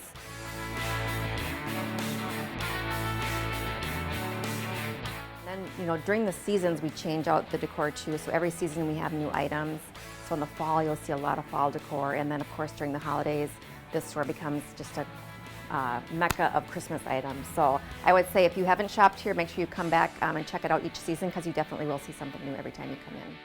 Favorite Things is also participating in the Anoka Social District, so customers can enjoy their drinks, socialize with friends, and shop in the store. The Anoka community is thriving. The Chamber of Commerce here and the Discover Anoka group do a fantastic job with helping to promote the downtown area and the small businesses. And almost every month of the year we have an event here in town which brings in a lot of customers and just brings in a lot of new people to the city, and it just helps the small businesses thrive. Yeah. I want people to come here and say, oh my God, I'm looking for this item and I want to give it to a friend of mine because it's an item that I love. So that's kind of what I try to specialize in. So next time you're in Anoka, I definitely make a point to stop by and see what catches your eye at Favorite Things. My name's Emily Rice, and we're at my graduation party. My name is Jeff Nelson. I'm an Anoka superfan, and I'm at Emily Rice's grad party. She's a 2024 grad, and she will also be my 2000th grad party I've attended since 2003. I did hear that it was his 2000th grad party, and I just think that that's amazing that he's made that much of an impact in all these students' lives, and we just feel his support every time he comes to an event.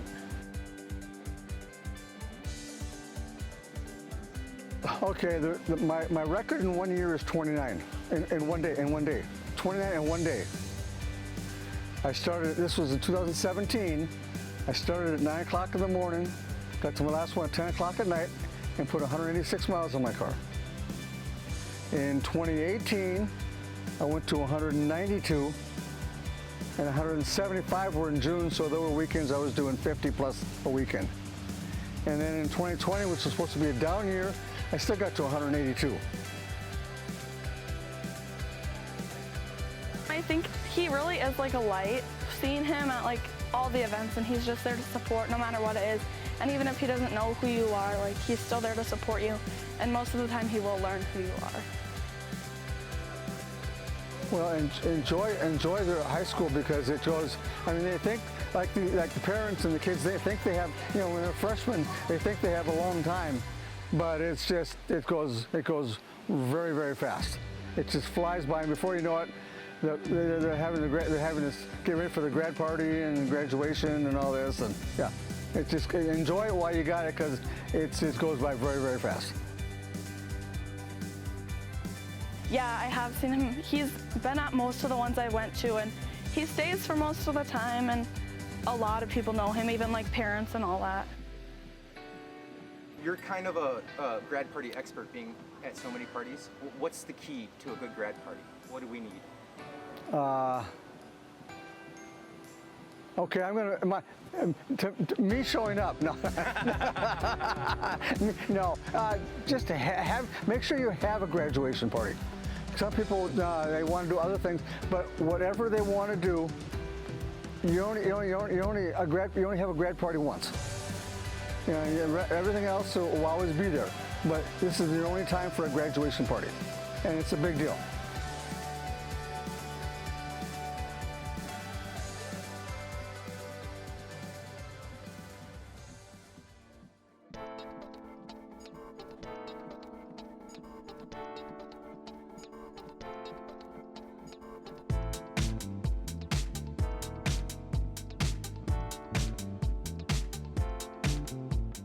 Hi, I'm Captain Andy Youngquist with the Anoka Police Department. I'm a police captain.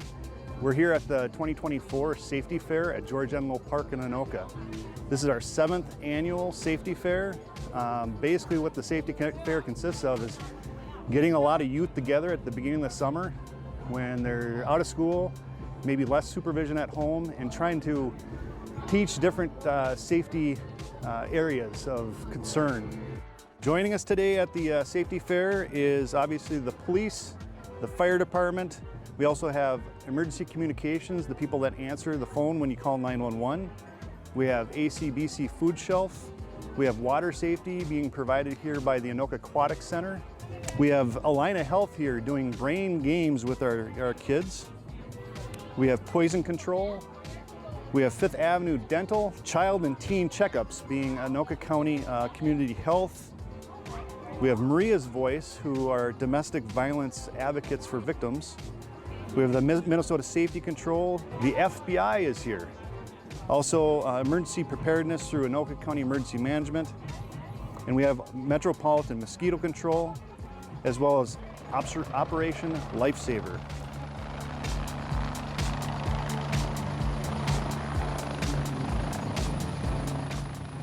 So as you might have seen, we had the helicopter come in, which is always very popular with our attendees to see that craft land with its paramedics aboard. It's amazing what Alina Health has to provide.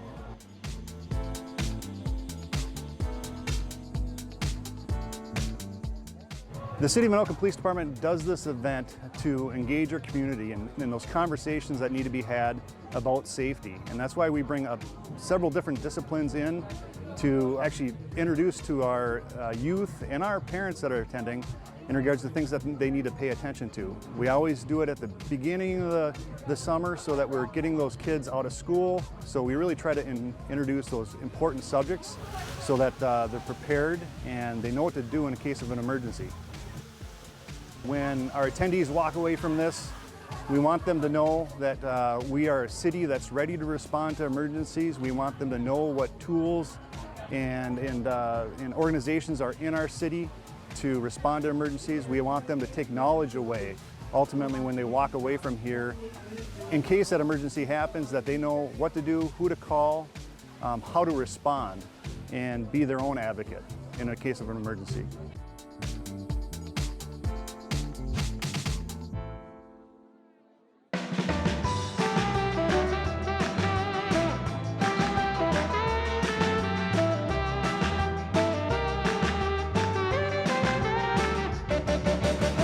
Today, we're at Ginny Bites, a Southern-inspired bakery located in the heart of downtown Anoka.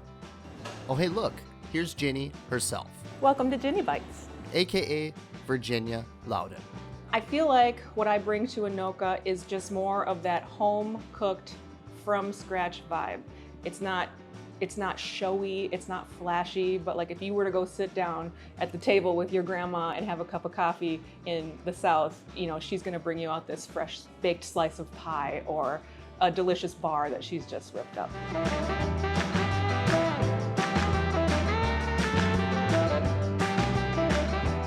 I was overwhelmed with the selection at Ginny Bites, but I knew I had to try a few things.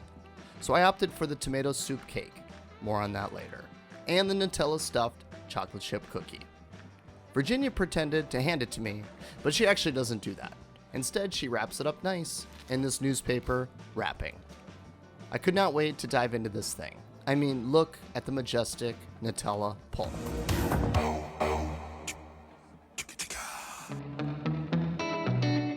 This thing was delicious, but I'm going to need to walk around the block a few times after eating this. So while I do that, let's check in with Virginia to learn more about Ginny Bites, as well as touching on that tomato soup cake. It is just like an old school Southern grandma trick. You would use a can of Campbell's tomato soup in the cake and it keeps it nice and moist, gives it a really cool color. And people question me about it all the time. They're like, what? And honestly, if I didn't tell you what it was and you took a bite, you'd think it was pumpkin cake, but wonder. When I was a kid, my school years I spent in Minnesota and my summers I spent in Louisiana with my mom. So the second she'd pick us up to drive us down to Louisiana, we'd have either a Yoo-Hoo or a Big Red, and that was summer, right? So when I started trying to bring my vision to life, I wanted to bring as much Southern style, not only fun beverages, but products in general. And so a lot of the things that I sell here are either made in Louisiana or in the South in general, and kind of fit my vision for what I wanted to bring. Things that you can't find anywhere else in town, and that, again, you might not have seen since you were a kid, or maybe never. Ginny Bites also takes special requests and special orders, so be sure to reach out. Thanksgiving is on the way, folks, and Ginny Bites can help with those pie and cake orders. Ginny Bites also sells their own special spices and seasonings. I would say that Ginny Bites is a little slice of Louisiana in the heart of Anoka, Minnesota. Hey, stop in and browse their delicious bakery counter, stay for the Southern-inspired items, and be sure to check their lunch specials as they rotate often.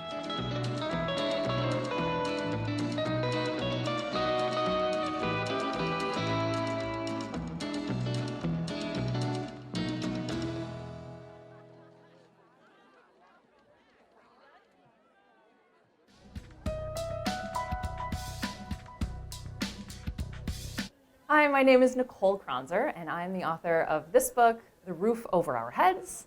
The Roof Over Our Heads is about a boy named Finn, who is from a very theatrical family, and his family, they're like caretakers of this enormous historical home, which I totally based on the James J. Hill House in St. Paul. So if you've been to the Hill House, if you read this book, you'll totally know where it takes place.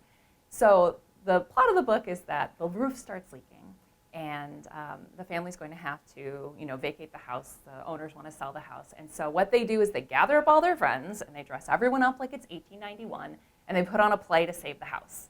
And the play is ridiculous, and it is called A Midsummer Night's Art Heist Garden Party Escape Room Murder. And so what the audience does is they follow whoever they're interested in from room to room of the house. And so while that's all going on in the foreground, the background is that our Finn cannot memorize lines. And he really feels like the only way to belong in this theater family is to be an actor. Never mind that his talents lie elsewhere, never mind that he doesn't have to earn their love. So this book has been called a fight song for theater kids. It is a finalist for the Minnesota Book Award. It is for anybody who has a teenager in their life, is a teenager, or who has ever been a teenager. And it is funny and fun and swoony and mysterious.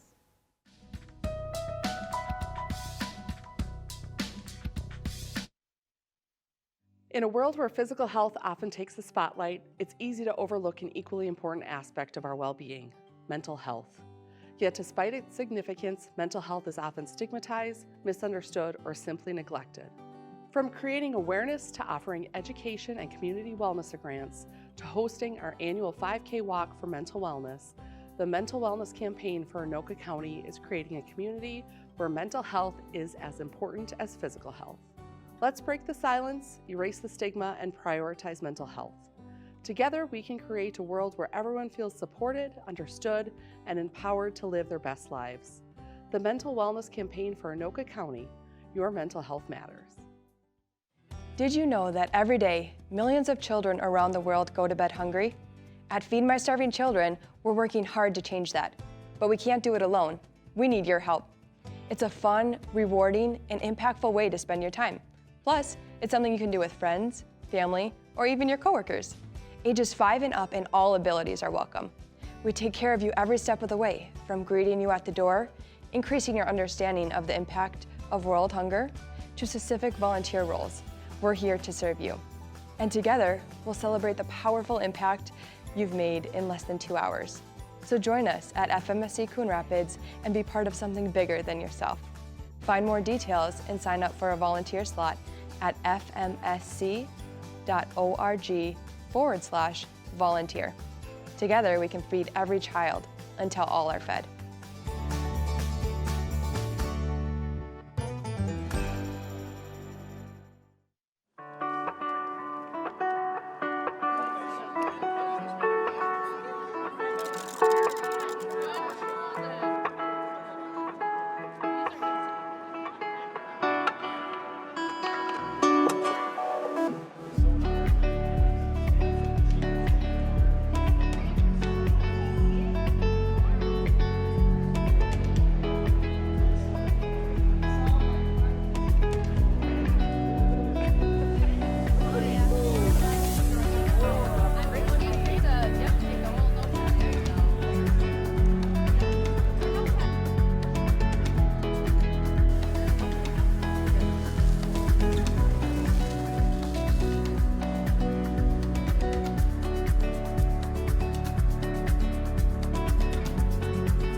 Welcome back to historic Goodrich Field. Hall of Fame coach Pete Hayes, along with myself, Jim Childs. We are back. We've got Mark with us out here. He's got the pictures, and back at the studio is Trinity and CJ. Thanks for joining us here on QCTV.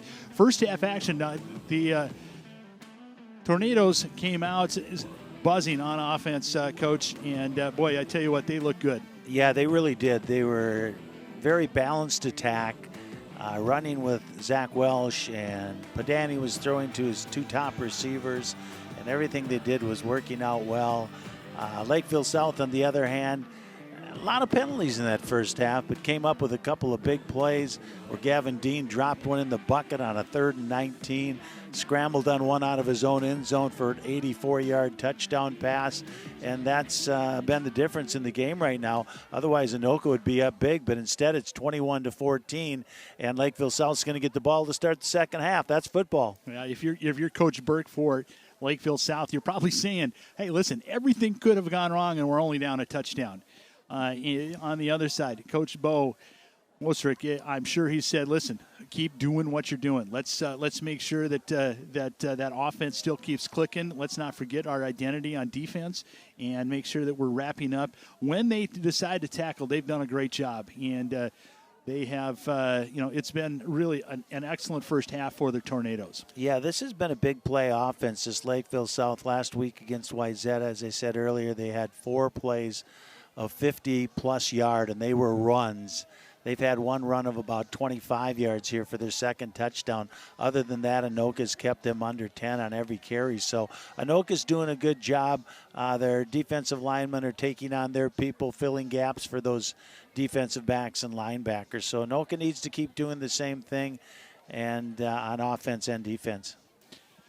Well, score from down in Lakeville North. Lakeville North is up over Champlain Park, and the score is 17-0. They're at halftime. Winner of this matchup and that matchup will meet in Farmington next Friday in the quarterfinals of 6A football. And another score of note, since we're with the member cities here, the Elk River pretty much demolished the Andover Huskies 59-21. And that ends the season for the Huskies against Elk River, which seems to happen pretty often. Those two teams match up, and always a tough matchup for both teams. This time the Elks got the Huskies. Yeah, 2 pretty good programs right there that do very well in their class, and Elk River got the better of them in this one, so they'll be going on to the state tournament. But another good year by Andover. Well, Lakeville South will take it. They'll have the chance to get the ball back and tie the score up. Back deep will be Jonah Shine along with Michaela Gant, and Comich will kick off for the Tornadoes. As we get a little later, I'm sure that ball's going to get a little slick along with the turf. Line drive kick taken by Gant at about the 15, cuts it up into the center, is able to get past one, still on his feet, driving pass up to the 32-yard line. Great run by the return man, Gant. Yeah, a nice return there by Gant. Anoka got down quickly, even though it was a line drive kick. I thought they were going to make a good play down there in the 15. Juked a couple guys, got himself out to the 30, 31-yard line. So that's where Lakeville South is going to start. Okay, Gant come down, and they're back in their power tee. 2 tight ends, one on each side. Gavin Dean, the ball was on the ground, a fumble right off of earth. That's where that ball gets a little slick as we get a little later into the night. That one came right through Dean's hands. Ball's on the ground. He's able to get it back, loss of 1. It's chilly here. Stepping out of the booth here, it felt pretty good out there. Came back in and sat down, and I'm cold right now. yeah. Not used to this yet. Yeah, winter hit quickly, as you can see on the camera shot right there in the far part of the end zone. Snow still on the ground. They had to, as Coach said, they had to scrape it off. They go to the I formation as Smith out to the far side. Handoff and caught right in the middle. Great tackle. Number 16, Zach Welch, playing offense and defense. Excellent tackle on Jonah Shine. Zach Welch is here to play today, and he's like, put me in, Coach. So they got him out there on defense right now with Deshane and Parker Seaman. Talked about them earlier. Really good 3 linebackers for Anoka. Yeah, you're seeing some a little two-way. We've seen Mbekwe out there covering. Now, big third down, 3rd and 10 from the gun. Gavin Dean rolls to his left. Looking for Jonah Shine. Shine catches it. Another first down. Boy, I tell you what, when they decide to throw, they are good. And Shine with the completion. Yeah, he throws a nice ball. It surprises me that they haven't thrown it more this year, but I guess they haven't had to, when you have the 3 running backs and the way that power T's working for him. But when he throws the ball, he throws it well. Come back with their power T. First down and 10 from the 45. Gavin Dean, handoff. This goes to Bachman. Bachman's got 2 touchdowns already. Gets about 4. Bachman has been the offense as far as scoring. He scored on an 83-yard pass, played a broken up pass play that landed and in the first quarter, 83, and then a 15-yard run to end the scoring in the first half. He's been a weapon.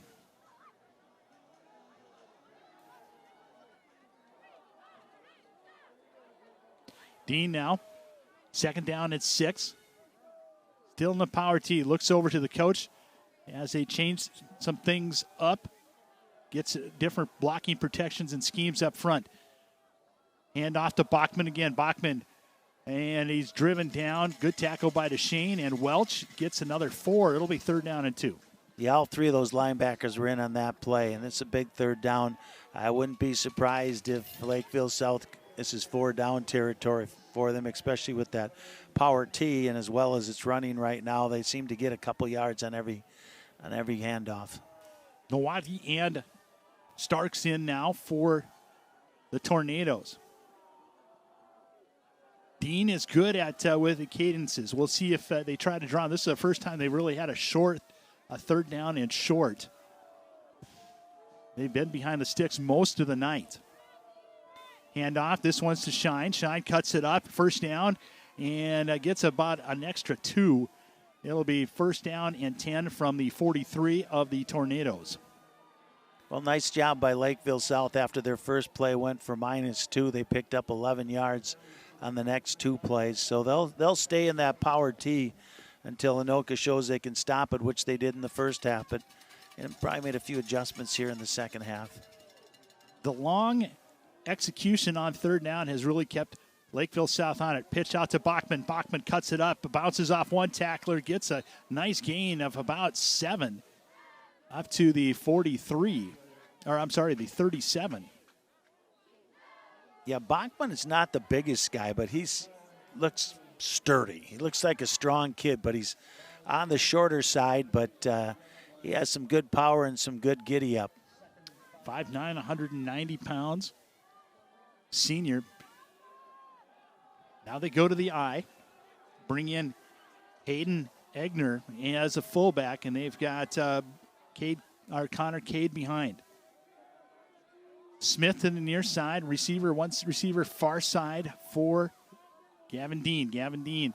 Handoff goes to Cade. Cade upended. Gets a 1st down, but able to get the 1st down. Good run. Yeah, I haven't heard Cade's name a whole lot, but that's a nice run by Cade. Another 1st down for Lakeville South at the Anoka 31. Gets up in, and he's hobbling off right now. As Dean now, some major personnel changes. They're going back to the I, and Shine will dot it.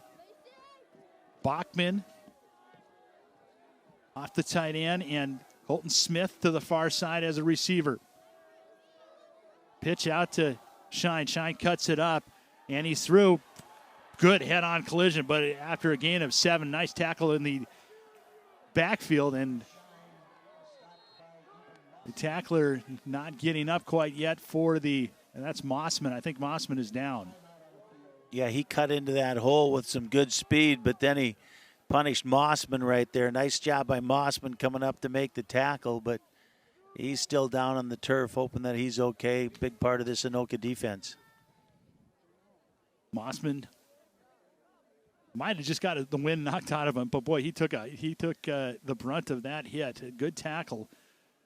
If Shine gets past Mossman, that's a 30-yard touchdown, and it'll turn out to be a 2nd down and 3 from the 24. Yeah, I don't think they're doing anything special to him out there. I think you might be right, Jim. You got the wind knocked out of him. Let's hope so. Heidi Beckendorf out there, along with Virgil Carroll. They've been here forever, and they do a great job. And now they're kind of flexing his legs a little bit there, so we'll see what's up here. Well, one thing the Tornadoes defense has done is they've been able to stop and keep a couple of high-powered rushing attacks under their average for the season. Both Blaine and Centennial in wins for the Tornadoes. They were able to keep them under the rushing average, and really helped set the tone to be able to lead the team to victory. And that was something that was different when they played Maple Grove. Mossman now up. Might have got maybe a little Charlie horse, but he's on his own power walking off. Good to see. Yeah, that is good to see. That siren and is not for anyone here, hopefully. Well, 2nd and 2 here for 2nd and 3. Let's say 3 for Lakeville South. They're on the Anoka 25. Somebody we haven't called is Michael Chamberlain so far. He has been a menace throughout many of the games that we've called and throughout the season. That time he did get a little penetration, not much there. Maybe a gain actually it's going to be a loss of a half a yard. I was going to say that was in the middle of the line. It was probably Chamberlain. Chamberlain was there. It's 3rd down and 4 from the 25. Opening drive here, second half. The Cougars have had it for just about 6 minutes.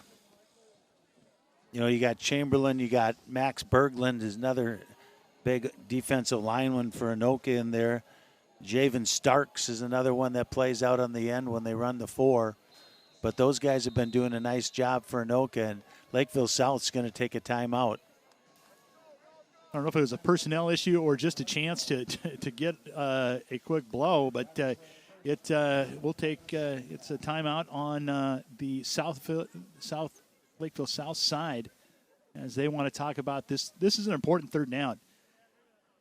And I'm sure we'll see 2 down. I don't know the distance of the field goal kicker, but I know they have 1 field goal so far this year. So probably not a potent attack or a good strategy to hang on the kicker. Yeah, that's a dead giveaway right there, Jim. That's for sure. And right now it would be 42 yards when it's about 42 degrees out. So I'm not thinking they're kicking. They'll be going here 2 times.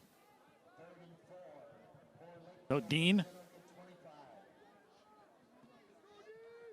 gets him out, and they'll go in the I formation with Jonas Shine dotting the I.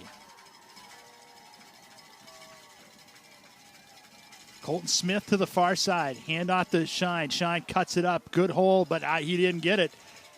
It'll be 3rd down. It'll be 4th down. 4th down and 2. Nice job by the Anoka defense coming up and sniffing that one out. 4th and 2. This is a big play in this game right now. Anoka's defense can come up with a stop, and I'm sure you're going to hear the crowd. Good crowd on hand for this cold night on both sides of the field. So here we go. Anoka brings in some beef. They go with 4 down linemen. Gavin Dean trying to draw him off sides. Now under center. Power T. Hand off to Bachman. Bachman actually keeps it himself. And he's dropped. Excellent tackle on the far side by number 24, Wyatt Rotham. And the Tornadoes turn the Cougars over. They'll get the ball at the 22. What an excellent stand by the defense. Boy, Rothman came up from that cornerback position and made the tackle. We thought it was handed off right there. No, he kept it and didn't make it. So that's a huge stand by the Anoka Tornadoes. The whole defense collapsed on Bo Bachman, who had it off a tackle. Other than Wyatt Rothman. Rothman went out there able to make a shoestring tackle. Oh, great job by the defensive back. The Tornadoes take it over at the 22.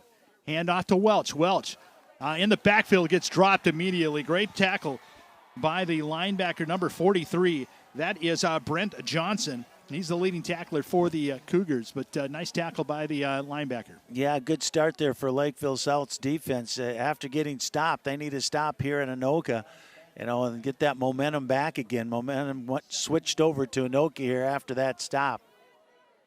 Anoka's done a couple of screens as the defense for the Cougars has been aggressive. Here, Peyton on a play action. He's going deep, looking for a Beckway. He's open. He catches at the 45, dropped at the 30. Excellent job. A little underthrown because Beckway had to hold up just for a second, but great job by Padani to put it in the bucket. Well, that's the one I've been waiting on, Jim, yes, right you there. You called it in the first half. You called that. Out and up, and 84, he bid on it, and he made a great tackle. hold Anoka out of the end zone. You might want to remember that as this game goes on if Anoka doesn't get into the end zone there. Because Mbakwe, he was gone, and he dove and got his hand on his ankle and pulled him down. That'll be first down from the 31 of the Cougars. Padani has been able to answer the call. This one, hand off to Welch off the left side, able to get through the first line. He's still on his feet. Bounces off a couple of tacklers, throws one to the ground, down to the 21. He said, "Get out of my way," and threw him off. It wasn't a stiff arm. It was kind of a shoulder, and just said, "Get out of here." It'll be first down for the Tornadoes, gain of 11. The Tornadoes, you can see the energy coming from their key players.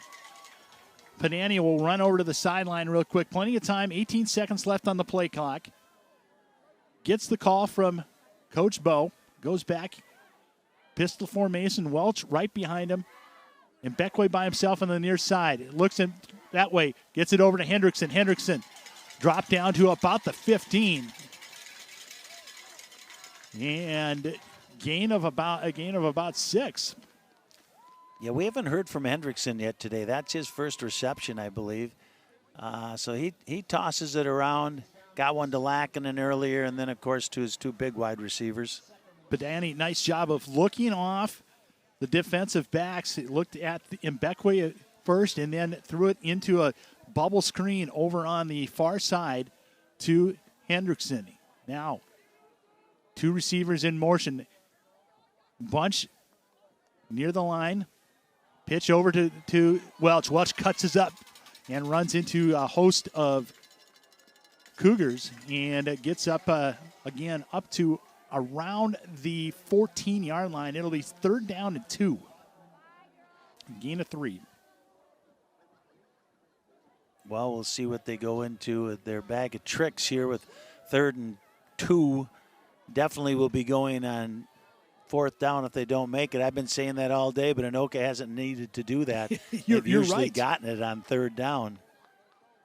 But Danny looks over. They're from the pistol again. Burton in the backfield as a tight end. He goes in motion. And out to Welch. Welch runs into his own blocker, bounces off, and he's going to lose yardage. Well, now you've got a decision. It'll be 4th down and 4 now as he loses a yard. Welch loses a yard. He ran right into the back of his right tackle. Yeah, that inside cut was there for him, and he ran right into his tackle, and that held him up just enough. And it's 4th down and 5, they say, up on the scoreboard here. Padani looks over. The Cougars got turned over on downs on their first drive, down around the 20. Anoka trying to avoid that. 3 receivers to the far side. In motion is Burton. Burton, quick shout out to Mbekwe. Mbekwe pushing, trying to get down. He's got down to about the 11. It'll be close. We'll see if it's Lakeville South is celebrating, saying they're short. And the officials have ruled that they are short at about the 11. So the Cougars now turn over the Tornadoes and will take over at the 11-yard line. Still 21-7, a touchdown separates the two. Yeah, that ankle tackle on Mbakwe, where he would have been in for a touchdown, is paying off here for Lakeville South. They got a long ways to go here, though. A minute 29 left in the 3rd quarter and about 87 yards to go. Hand off from the team. This goes to Bachman again. Bachman gets through one tackle and keeps driving, gets up to around the 20-yard line. A gain of, we'll call it the 19-yard line, gain of 6. Bachman is, he's a tough one to bring down. You had mentioned not the tallest guy out there, but, man, he is a spark plug. He's 190. He's 5'9", 190. And he's fast. He's, that is your muscle. They go back to the I formation. One receiver to the near side, one to the far side. Hand off again to Bachman. Bachman cuts it up, able to get through. Now first down for the Cougars. Gets up to about the 24. Gain of 3. There's Chamberlain on the tackle for Anoka, but a first down for Lakeville South.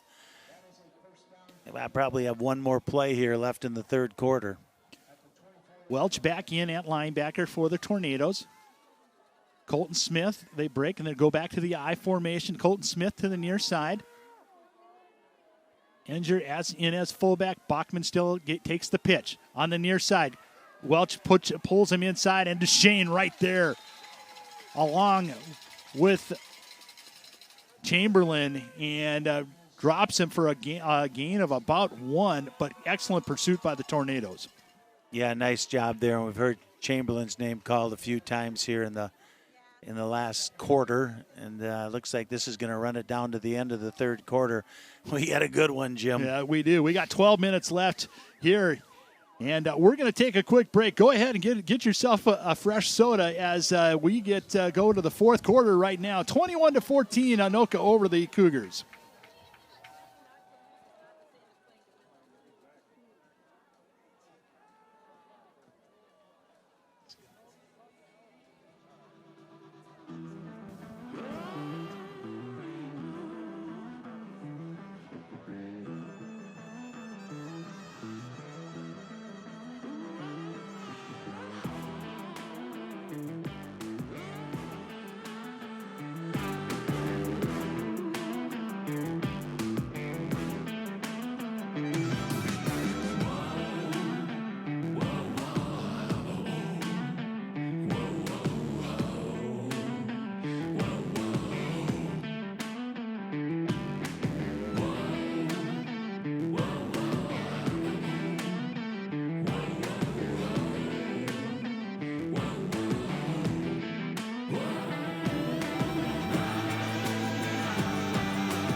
Quick little rollouts by Dean, getting it over to Gant, and Gant with the first down. We're seeing something that we just didn't expect from Lakeville South. Yeah, and that's, absolutely. The gains through the air. Easy for me to say. Yeah, that's one of their adjustments they made at halftime. I was thinking the same thing, and now they're coming out throwing. Looking deep, he's looking for Shine down the sideline, caught, touchdown, Lakeville South. No flags. 21-20, Shine with a 44-yard touchdown reception from Gant, and boy, he can sling it. Boy, he threw that one right in the bucket again, right over the top of defender Lucas for Anoka. And all of a sudden we got a 1-point game, and it looks like, what are they going to do? Kick the ball here. They're gonna try to tie it up. Shine. So, right away, come out in the fourth quarter, and a couple of short passes and then a long one, and we're all tied up. We are tied. Well, we knew this was not going to be decided in the first or second quarter, even though it kind of felt that way. Momentum was eventually going to switch one way. Now the Tornadoes have come. The offense has answered just about every call so far this season. We'll see what they do when they come out. Yeah, they just have to keep their cool here. You know, they had a nice drive last time down the field, got it within 1 yard of a first down at the 11-yard line. So that was a big stop right there by Lakeville South. So every time they've had the ball, they've been able to move it. So they're going to need to do it again here, because Lakeville South, they're coming out slinging here in the fourth quarter.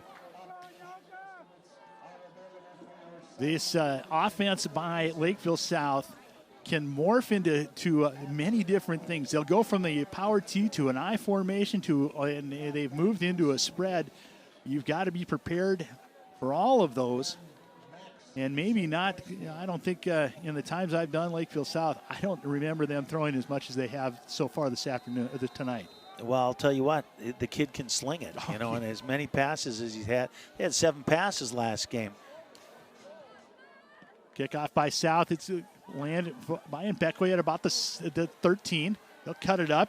And ball's on the ground. Fumble. And looks like Anoka's got it back.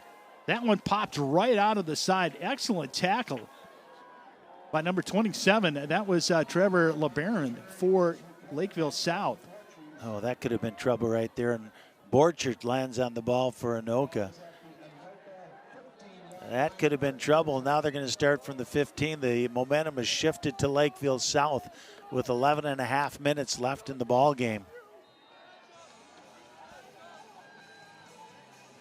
Well, South has made it to the quarters or semis just about every year that Coach Burke has been there. It's a powerhouse, and they've got some tradition to stand by. Panani looks in. Welch behind him.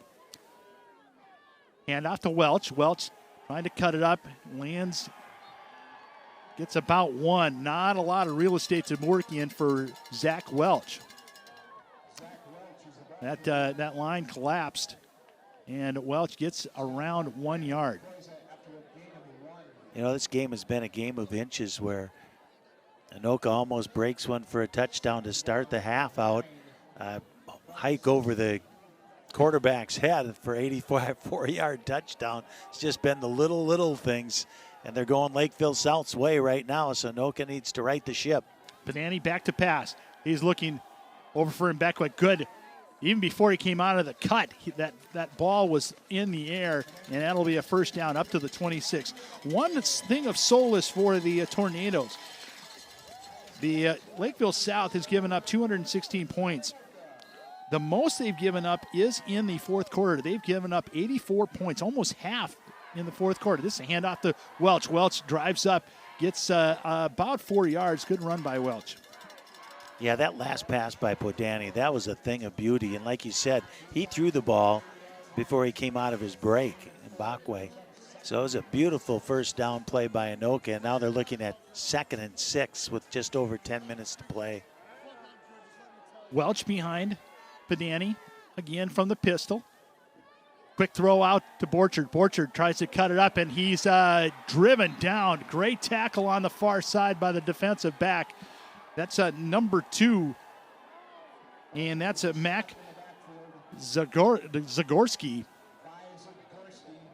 Zagorski with an excellent tackle. They lose about 2. It'll be 3rd down and 8. They've been taking advantage of Zagorski, but he made a really nice play right there at a crucial time of the game with 3rd and 8 coming up here for Anoka. Looks like Anoka has 4 receivers in the game with Lackinen and Band. They'll get up to the line. Now down to 7 seconds. A little later into the play clock. They've got to hurry right now. They get it off with about 1 second left. Podani looks, throws right in there, incomplete. And the ruling is incomplete. So it's 4th down. This is the first time tonight that Anoka's had to punt the ball. They'll be punting from their own 25-yard line. So Lakeville South's going to get some really good field position after tying this game up. Kellen Brewer will punt, and I believe back deep will be Connor Cade for the Cougars. He's standing at about the 43. Rugby-style kick drops at the 43, and they are downing it right there at the 43, so that's where the Cougars will take over. Like you mentioned, Coach, great field position as the Tornadoes defense needs to come out and make a stand. Well, that's what it's going to be all about right now, is whose defense can stand up, because both of these offenses have had it going pretty well, even though it's only 21-21, but there's been a lot of big plays, and Lakeville South's changed it up. They're starting to throw the ball now. Gant to the near side, Smith to the far side. They're in the eye with with Shine taking the handoff. And a good 5-yard start. They move it up to about the 43-yard line. I mentioned that they started at the 43. That was my bad. They started at the 37. My Moorhead math got off on that one. Knapp and DeShane on the tackle there for Anoka. Two solid tacklers. Going back to the eye. Now Bachman will dot it. DeShane with a anticipation run blitz and blows it up. A 5-yard loss by Bachman. That was all Luke DeShane. Yeah, it sure was. Nice call by the Anoka defensive staff. Calling that blitz, and nobody picked him up, but it's 3rd and 8. Big down. You can tell the senior leadership. Anoka his defense is primarily seniors. They've got just a couple of underclassmen, but these guys want to keep playing. From the gun, Gavin Dean. Little play action, under pressure. Rifles it out, and that's incomplete. 4th down. He was going for Gant, and he got hurried as the rush started to come in from Starks. And Gant couldn't get to that throw from Gavin. That's a huge stop by the Anoka defense. They were dialing it up. They were manning up on the outside, but they were bringing those linebackers and put a little bit of pressure on him. Had to throw the ball before the receiver was out of his break, threw it out of bounds. And Anoka's going to get it back right now. We'll see what kind of field position they can get. Ball's being punted from Lakeville South's own 40. Kamari Hibbler back standing at his 27. Colton Smith gets off one. Hibbler takes it from the 32. Gets it up to about the 40. Great starting position field position for the Tornadoes as they have 7.5 minutes left right now. 7:39 left on the clock. And nobody's heading for the exit, Coach. That's for sure. It's cold out here tonight, but nobody's leaving. We got 7 minutes and 39 seconds. Anoka's got the ball at the 40. Here we go. Well, Padani will come out. Welch to his side. And Beckway to the near side. Three receivers to the far side. Looks out. Nowhere there. Now Beckway goes out. He's on a break. Catches it at the 25. He's off. 10-5. Touchdown Tornadoes.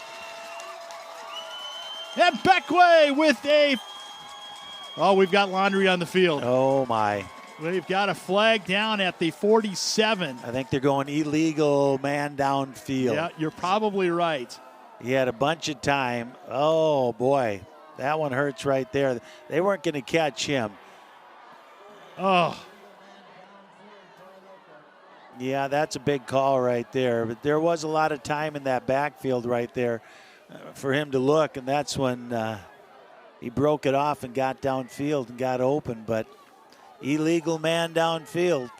Trips to the far side on that one where he was looking for the screen, which allows the defense or the lineman to move downfield. And that did not happen. Ban out, Burton in.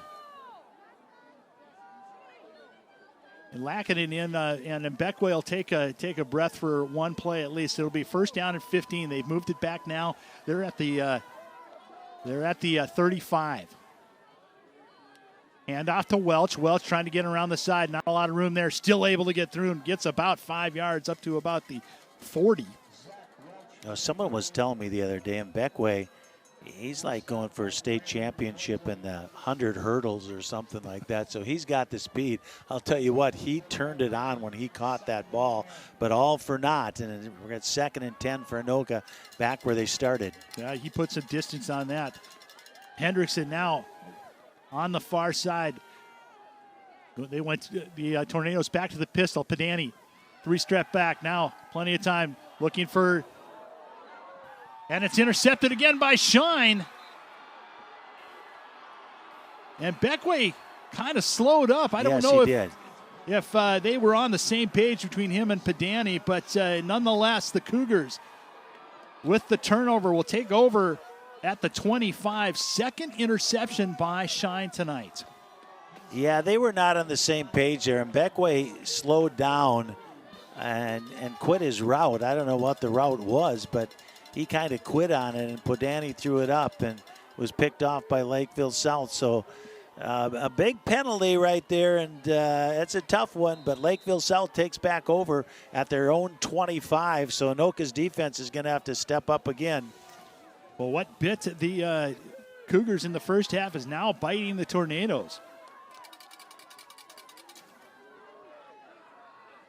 Gavin Dean now in the shotgun. In motion is Borchard. Borchard takes the jet sweep and starts right there. And the Tornadoes swarm him down. DeShane there. I think it was Parker Seaman after Javen Stark held him up, and Parker Seaman came up, the second leading tackler on Anoka, and finished it off, and we go to 2nd and 15. Well, after that touchdown drive, the Tornadoes defense, 3 and out on the last drive. Now, South is behind the sticks, 2nd and 14. Go back to the I formation. Colton Smith to the far side as a receiver. Handoff. Oh, no, it's play action. Looking for Colton Smith and Bachman. Bachman's open. Connection. And a first down up at the 48. Once again, he dropped that right into Bachman. When Bachman gets it in his hands, he holds on to it. And big first down there for Lakeville South, pushing the ball out to the 45. Well, see some clock management, I think, right now, as South is happy with a 1st and 10. And they'll drive that play clock down just about at 6 minutes left on the game clock. 9 seconds left on the play clock. Gavin Dean now shouts out instructions. Moves Connor Cade to the left side, the near side. There's a blitz coming up. And ball's down, picked up. That's Zach Welch. A fumble recovery. Touchdown, Anoka. Wow. Once again, Anoka came with the blitz. And right when he was handing it off, he was being hit once again by DeShane, I believe. Not positive on that, but who's there? Zach Welch. You know, playing both ways right now in the crunch time, and Anoka goes up 27-21, and it looks like they're going to kick. You never know. Fumble recovery by Zach Welch. DeShane was in there. What an excellent play design on the defense. There's been twice now where they've shot the gaps. This is big right here. Mitch with the kick, and that's good. To Mitch. Well, I'll tell you what, there is a little justice for Anoka after getting a touchdown called back. They come up with a big defensive play, and they're going to have to do it again. Zach Welch now with 3 touchdowns, 2 on offense, 1 on defense. Yeah, that's a good resume right there. Yeah.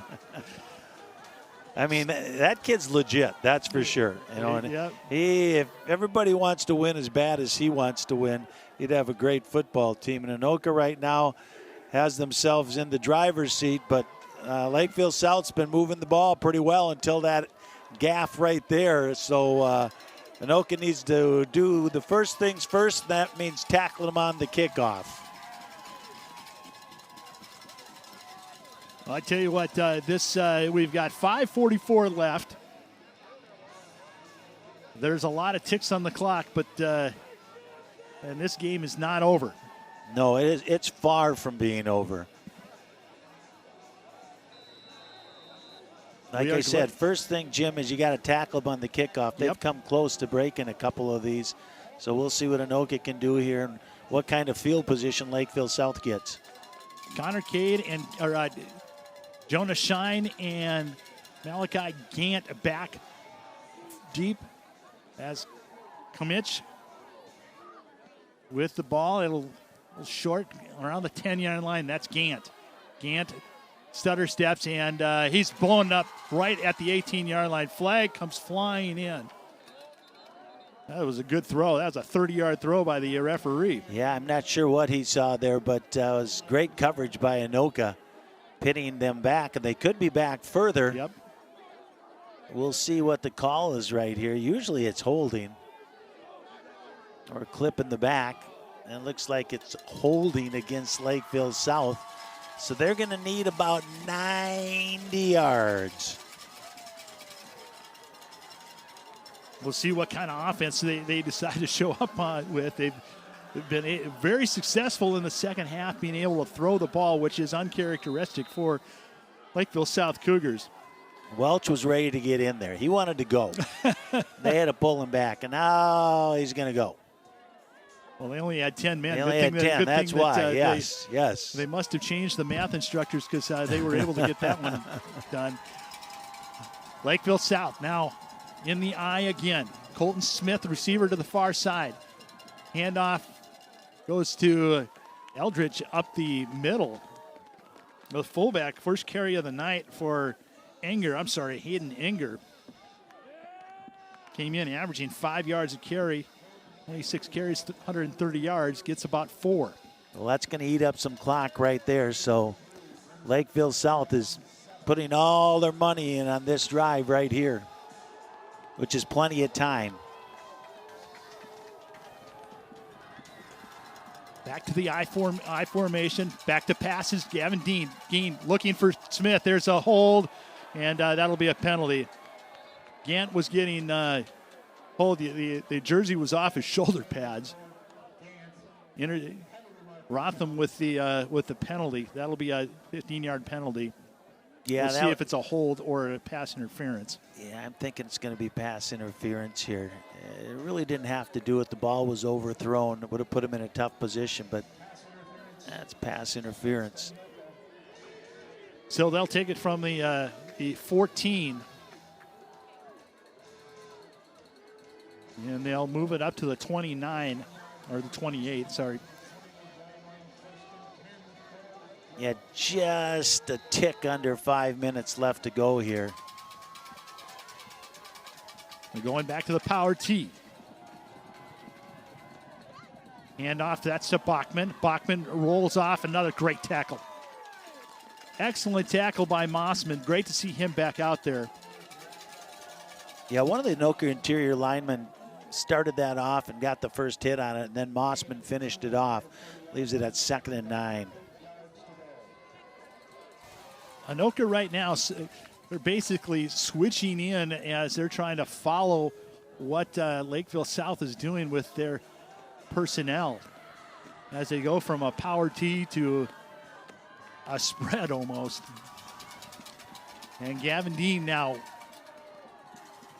goes back to the gun. Blitz is picked up. Starks on, and they're just going to throw it away. That should be intentional grounding. Yeah, there was nobody in the area. No, there was not. And I don't think he was out of the pocket. Let's see. Coach Bo talking about it, and they're not going to call it. I really like where Coach Denicky and Berkeley, the two defensive minds on this team, are throwing some blitzes at him right now, putting some pressure on him. You know, there is some danger to that where if it's a draw, you might get yourself in trouble. So we'll see. It's 3rd and 8. Shine and Gant to the near side. Back to pass. Gavin gets a completion up to around the 40-yard line and out at the 39. It's a first down. 4:07 left on the clock. Methodically moving down. This drive started at around the 10-yard line. Yeah, and that stops the clock right there, and they're at the 39. Once again, a really nice throw. And we've got an injured player down. I don't know if that's Gant. We can't see if it's a Lakeville South or an Anoka player.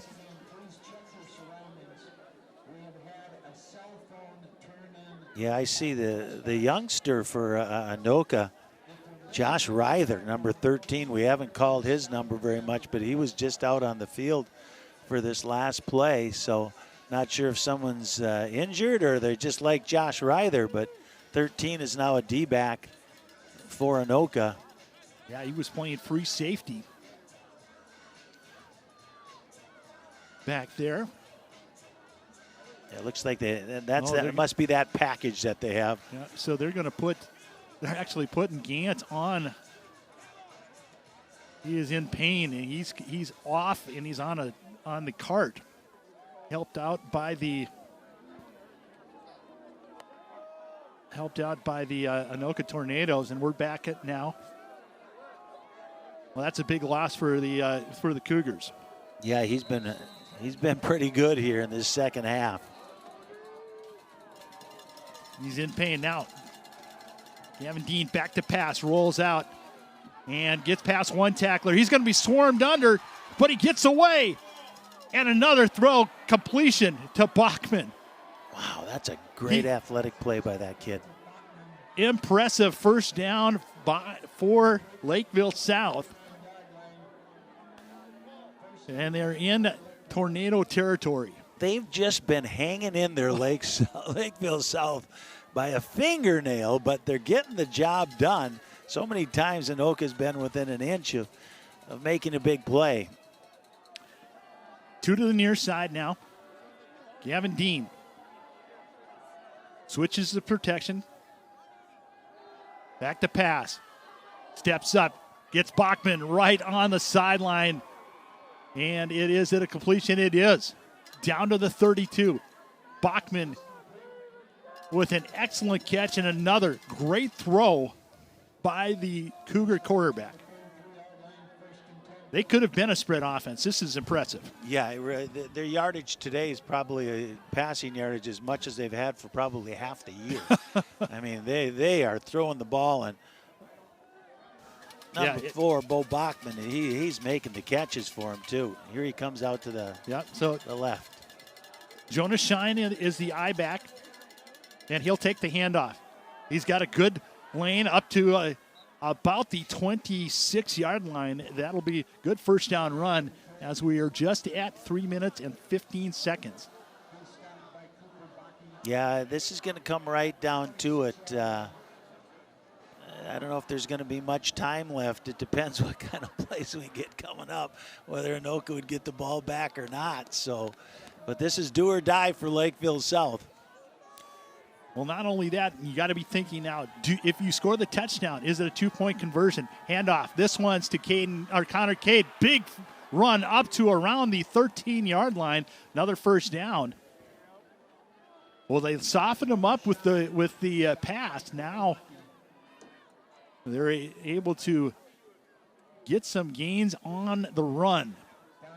Yeah, they haven't showed that they were going to do any twos. They're always going for one. So I'm guessing if they get in, that's a big if, they'd probably go for the one and the tie. Let's see the Tornadoes just stop and we don't have to worry about it. You hand off to the fullback.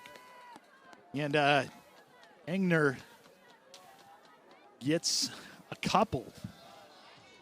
Javion Stark came in there with a big hit for Anoka. Brings up second, and it looks like about 7. About 7. Just about at 2 minutes. Both teams have, Tornadoes have 3 timeouts. South has 2. Bachman to the near side. Handoff. That one up the middle. Shine into the end zone. Touchdown. They might have scored too early, Jim. Jonah Shine has had an interesting afternoon or interesting game. He's dropped a couple of passes, one a sure touchdown. That one, great run. He's got 2 interceptions. He's been all over the field, and they're going to go for 1, the extra point. 13-yard touchdown run by Jonah Shine. Snap, spot, kick. Good. We're tied. Well, what more did we expect? And now you get Anoka's high-powered offense with 1:49 left. Like I said, they might have scored too early because Anoka's going to have plenty of time to get themselves down the field. Wow. I'm going to have to take get a defibrillator up here in the box for the announcers. This has been a great game. This is what high school football should be like every week. and we're fortunate to be part of it this week. Well, it really has been, and like I talked about earlier, this is the team for Anoka that they think can do something, and they're against a juggernaut in Lakeville South, a team that does it over and over and over again, and they were down early and came back, and we're all tied up right now, but Anoka's high-powered offense, they're going to have the ball, so this is what you play for right here. Hibbler and Mbekwe deep. Zagorski will kick off for the Cougars. 1 minute, 49 seconds. 109 ticks left on this clock. Chance for Anoka to make it to the quarterfinals. Kick back. And Mbekwe takes it at the 12. Cuts it upside. Good running area. Gets up to about the 32. Taken out. Good tackle by Matthew Halfley. Yeah, he did a nice job getting over there protecting that sideline because he could have been gone right there, but he came across and made a nice tackle, and Anoka will get a start here at the 32 with 1:44 remaining.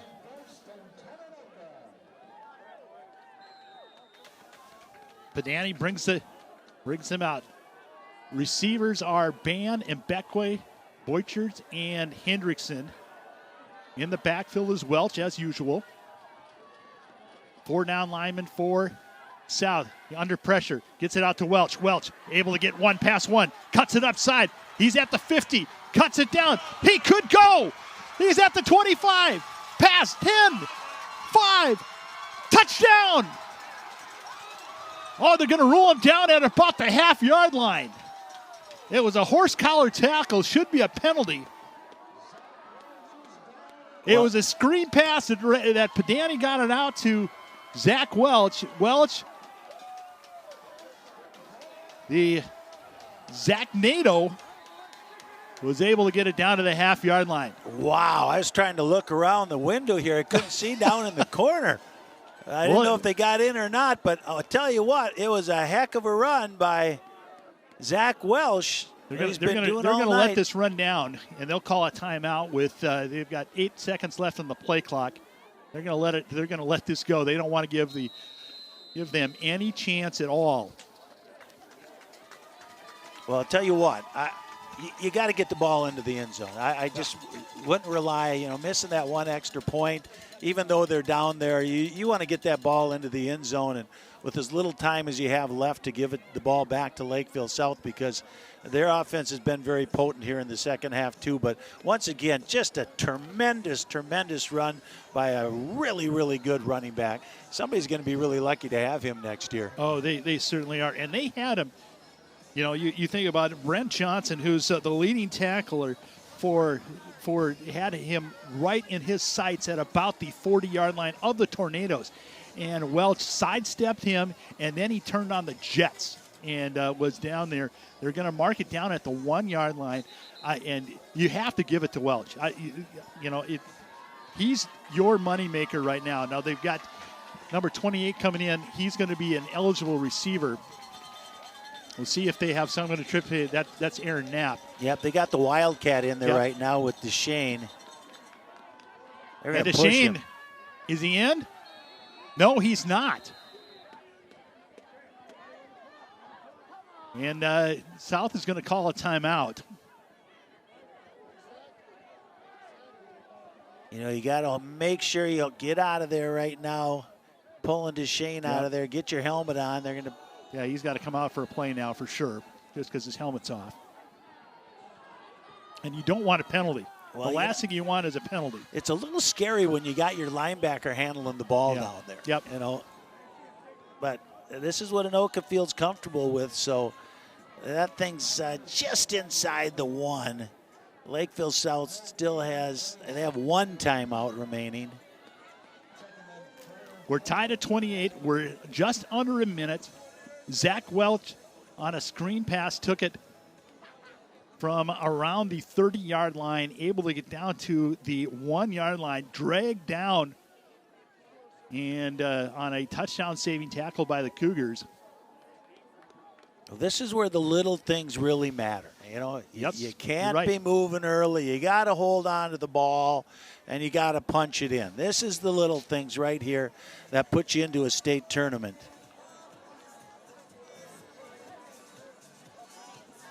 The Tornadoes have a chance to go to the state tournament for the first time since 2011. The 2 times previously before that was in 1990 and 1994. And oh, guess what? They were able to take it. Padani back in there with Welch behind him. Mossman to the left of Padani. Borchers far outside. Hand out to Welch. Welch cuts it outside. Touchdown, Tornadoes! Yeah, I like that. They brought back in their quarterback, handed the ball to Welch. 56 seconds now. Nice run by Welch. That's 4, Jim. Yeah. That's 4 today. He has been a wrecking machine. Might need a bag of ice at the end, but he has been a machine. And here the Tornado siren going off. Borchard's in to hold for Kamich. Snap, spot, kick. Good. 35-28, 56 ticks left. Well, here we go. Starts with the kickoff. I've been preaching on that all day, but you want to give them not good field possession to start off because they've been very dangerous. They've been able to move the ball here in the second half. So you got to get that kickoff team fired up right now and get down there and make a tackle.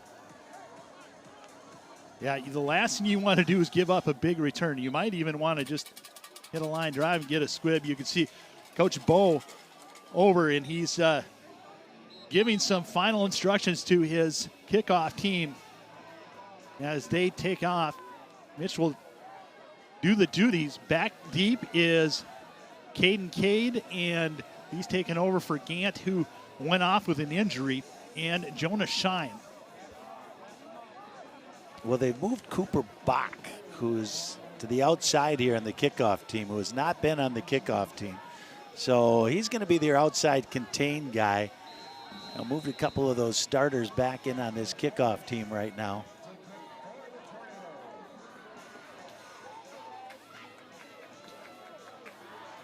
Well, here we go.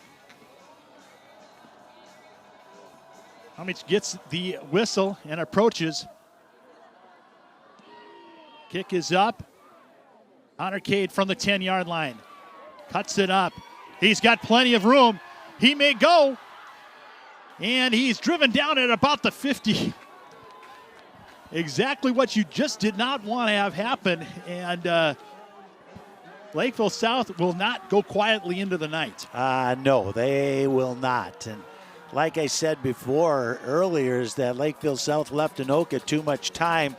And you wonder here with 46 seconds, they only have 1 timeout remaining, though. So clock's going to eat anything in the middle of the field. Going to work a lot of the sidelines, I'm guessing here. Got 2 receivers to the near side, 2 to the far side. Gant is actually back in. Dean looking for Borchard. Borchard catches it. Was he inbounds? Or was he? I believe he was. It was a completion. Boy, he looked like he took it on when he was close to being out of bounds. Another good catch. I tell you what, why would you not throw it to Bachman?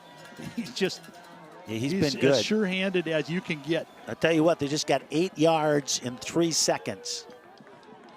Late substitution comes in for the Tornadoes.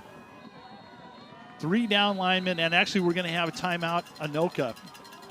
Probably a good decision as there was some confusion on who should be in.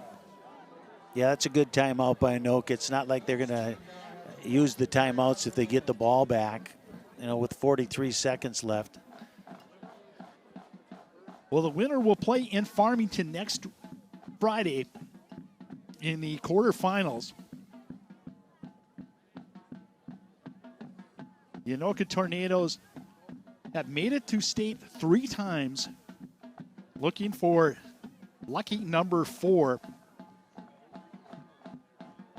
And the The Cougars have been there the last 6 years, with the exception of 2020 when there was no tournament. Well, let's see what Anoka comes out, what kind of defensive alignment. They have 2 down linemen in, 4 linebackers, and 5 D-backs. Got Knapp and Welch outside linebackers. We'll see if they come up. Baki comes up. Dean back out, gets it to Bachman. Bachman out of bounds. He caught the ball, but he was not able to get his feet down. What an excellent catch again. That kid can catch the ball, let me tell you. And that took 4 seconds. For a guy who's 5'9", he's got a radius of about 9 feet around him. He's a heck of a ball player. They've got some players on their team, along with this quarterback, Gavin Dean. He throws a good ball. They're going with a 4 deep for the Tornadoes. Now they go back to the spread, or to the power T. Yeah, what's coming off of this? Handoff goes to,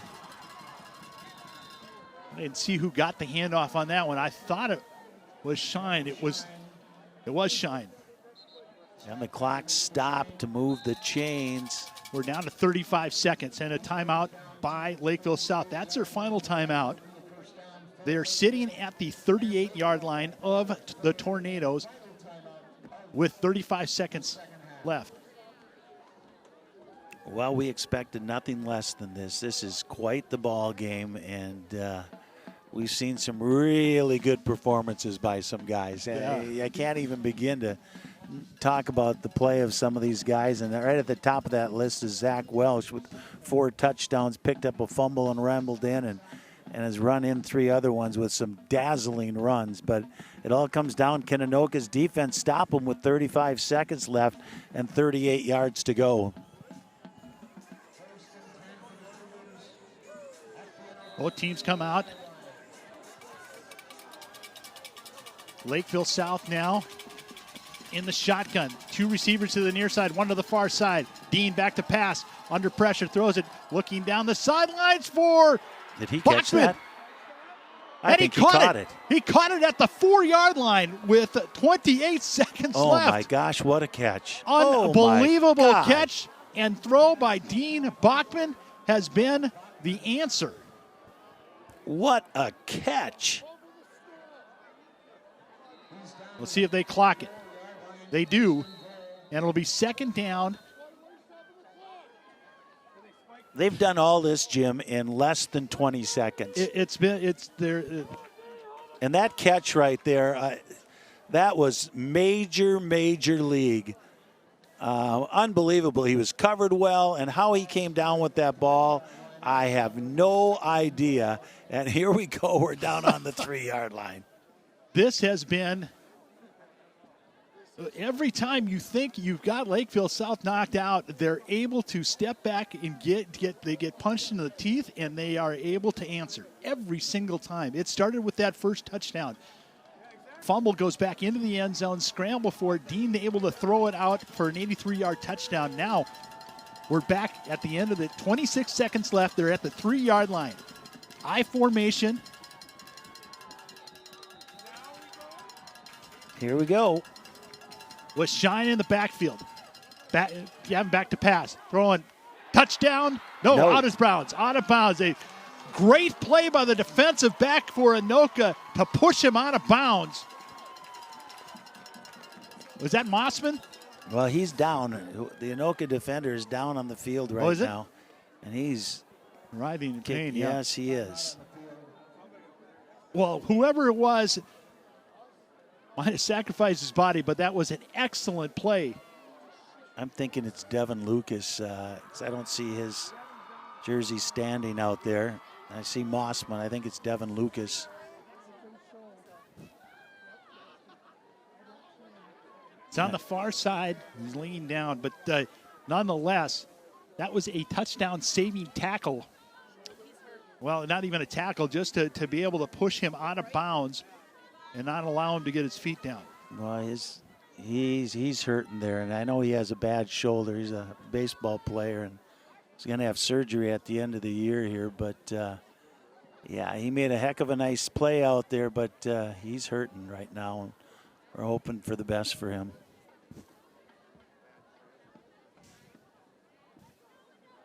We have 21 seconds left here in the ball game. There might be a whole lot more time. Well, for those of you that are unfamiliar, the playoff or the overtime rules will be somewhat like college. They'll take it from the 10-yard line. 4 downs. They get 1 timeout for the entire overtime session. Well, he's up and he's running off the field. Might have been just the wind. Yeah, that could have been. Hoping it's just the wind. That could have been.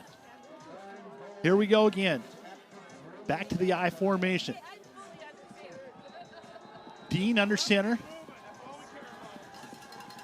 Bachman goes over to the right side, the far side.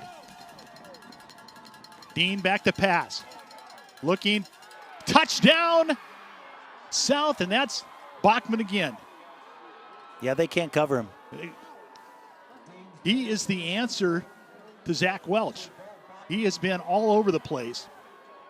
And he's saying, let's go for 2. We'll see. Oh. Gavin Dean coming back on. Well, I know Dean is the holder, too, here. But I think they're going to go. They are going for it. Well, they're going to go. Bachman is off. That's here's ball game right here. Yep. They're going for it with 17 seconds left. This is it. Gavin Gutsy Dean. Call. And we've got a timeout. Final timeout will be taken by Anoka. Oh, my word. Why not? Go for it. 2-point conversion. They're going for the win. Unbelievable, unbelievable game that your people that are here are witnessing. This is just crazy. You couldn't ask for a better high school football game. You know, we have there's 3 touchdowns in the last 5 minutes. It has. You know, it's been crazy. And here they are. They drive right down the field, and now they're going to go for 2 and try to win the thing. So it'll come down to this. Anoka 35, Lakeville South 34. Nobody has any timeouts. There's 17 seconds left, but that doesn't matter right now because it's a 2-point conversion. They're going to take it at right in the middle. And Dean calls out the play, and they break huddle.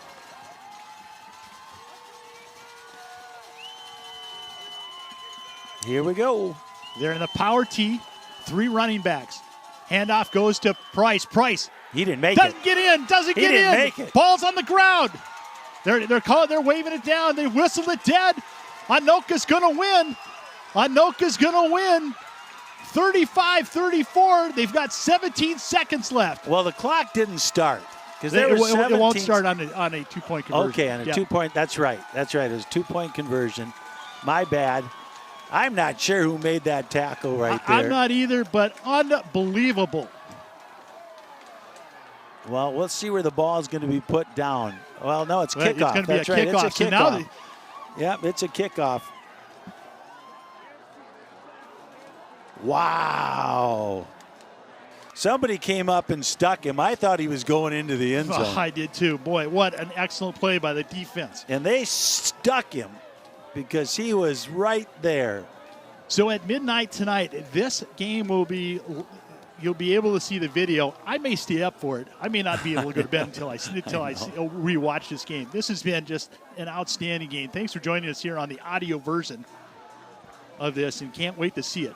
Well, you got to make sure you get this onside kick. Yeah. The way they're moving the ball. 17.6 seconds. You know, you need the onside kick. You need to get it in your hands. All right, here we go. 17 seconds. Onside kick. Ball is down. Kick is up. And ball is on the ground still. Anoka's recovered. Anoka's recovered. It came off of Luke Duchesne, and you're going, oh, my gosh. 14 seconds remaining. Anoka has the ball. And Peyton Panani gets the recovery. Oh, my word. So Anoka will do a kneel down here with 14.1 seconds. Lakeville South, no timeouts left.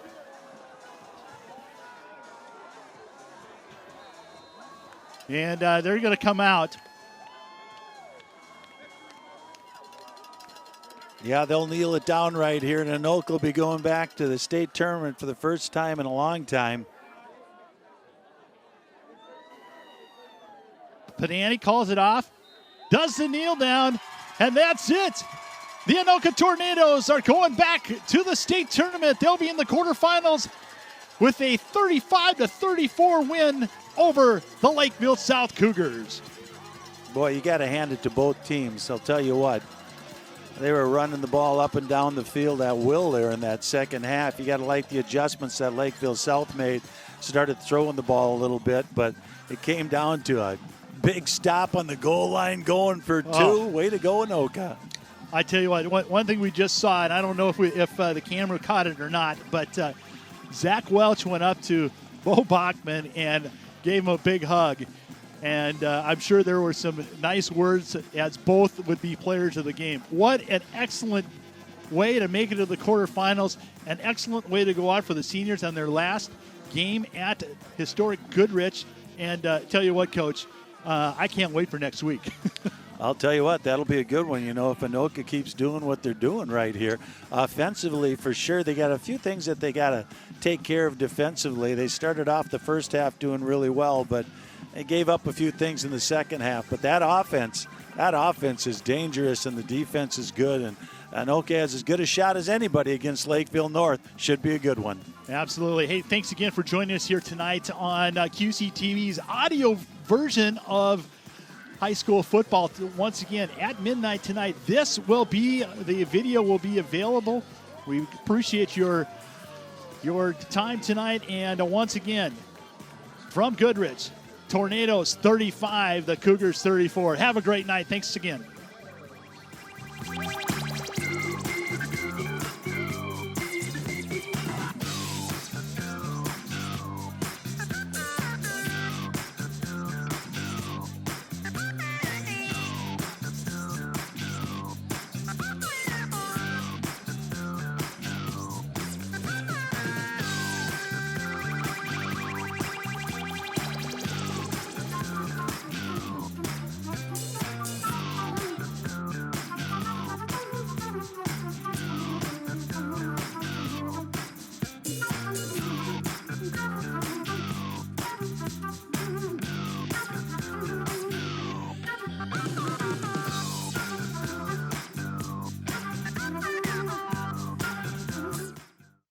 This material is property of the Minnesota State High School League. No downloading, saving, or archiving of this production is permitted.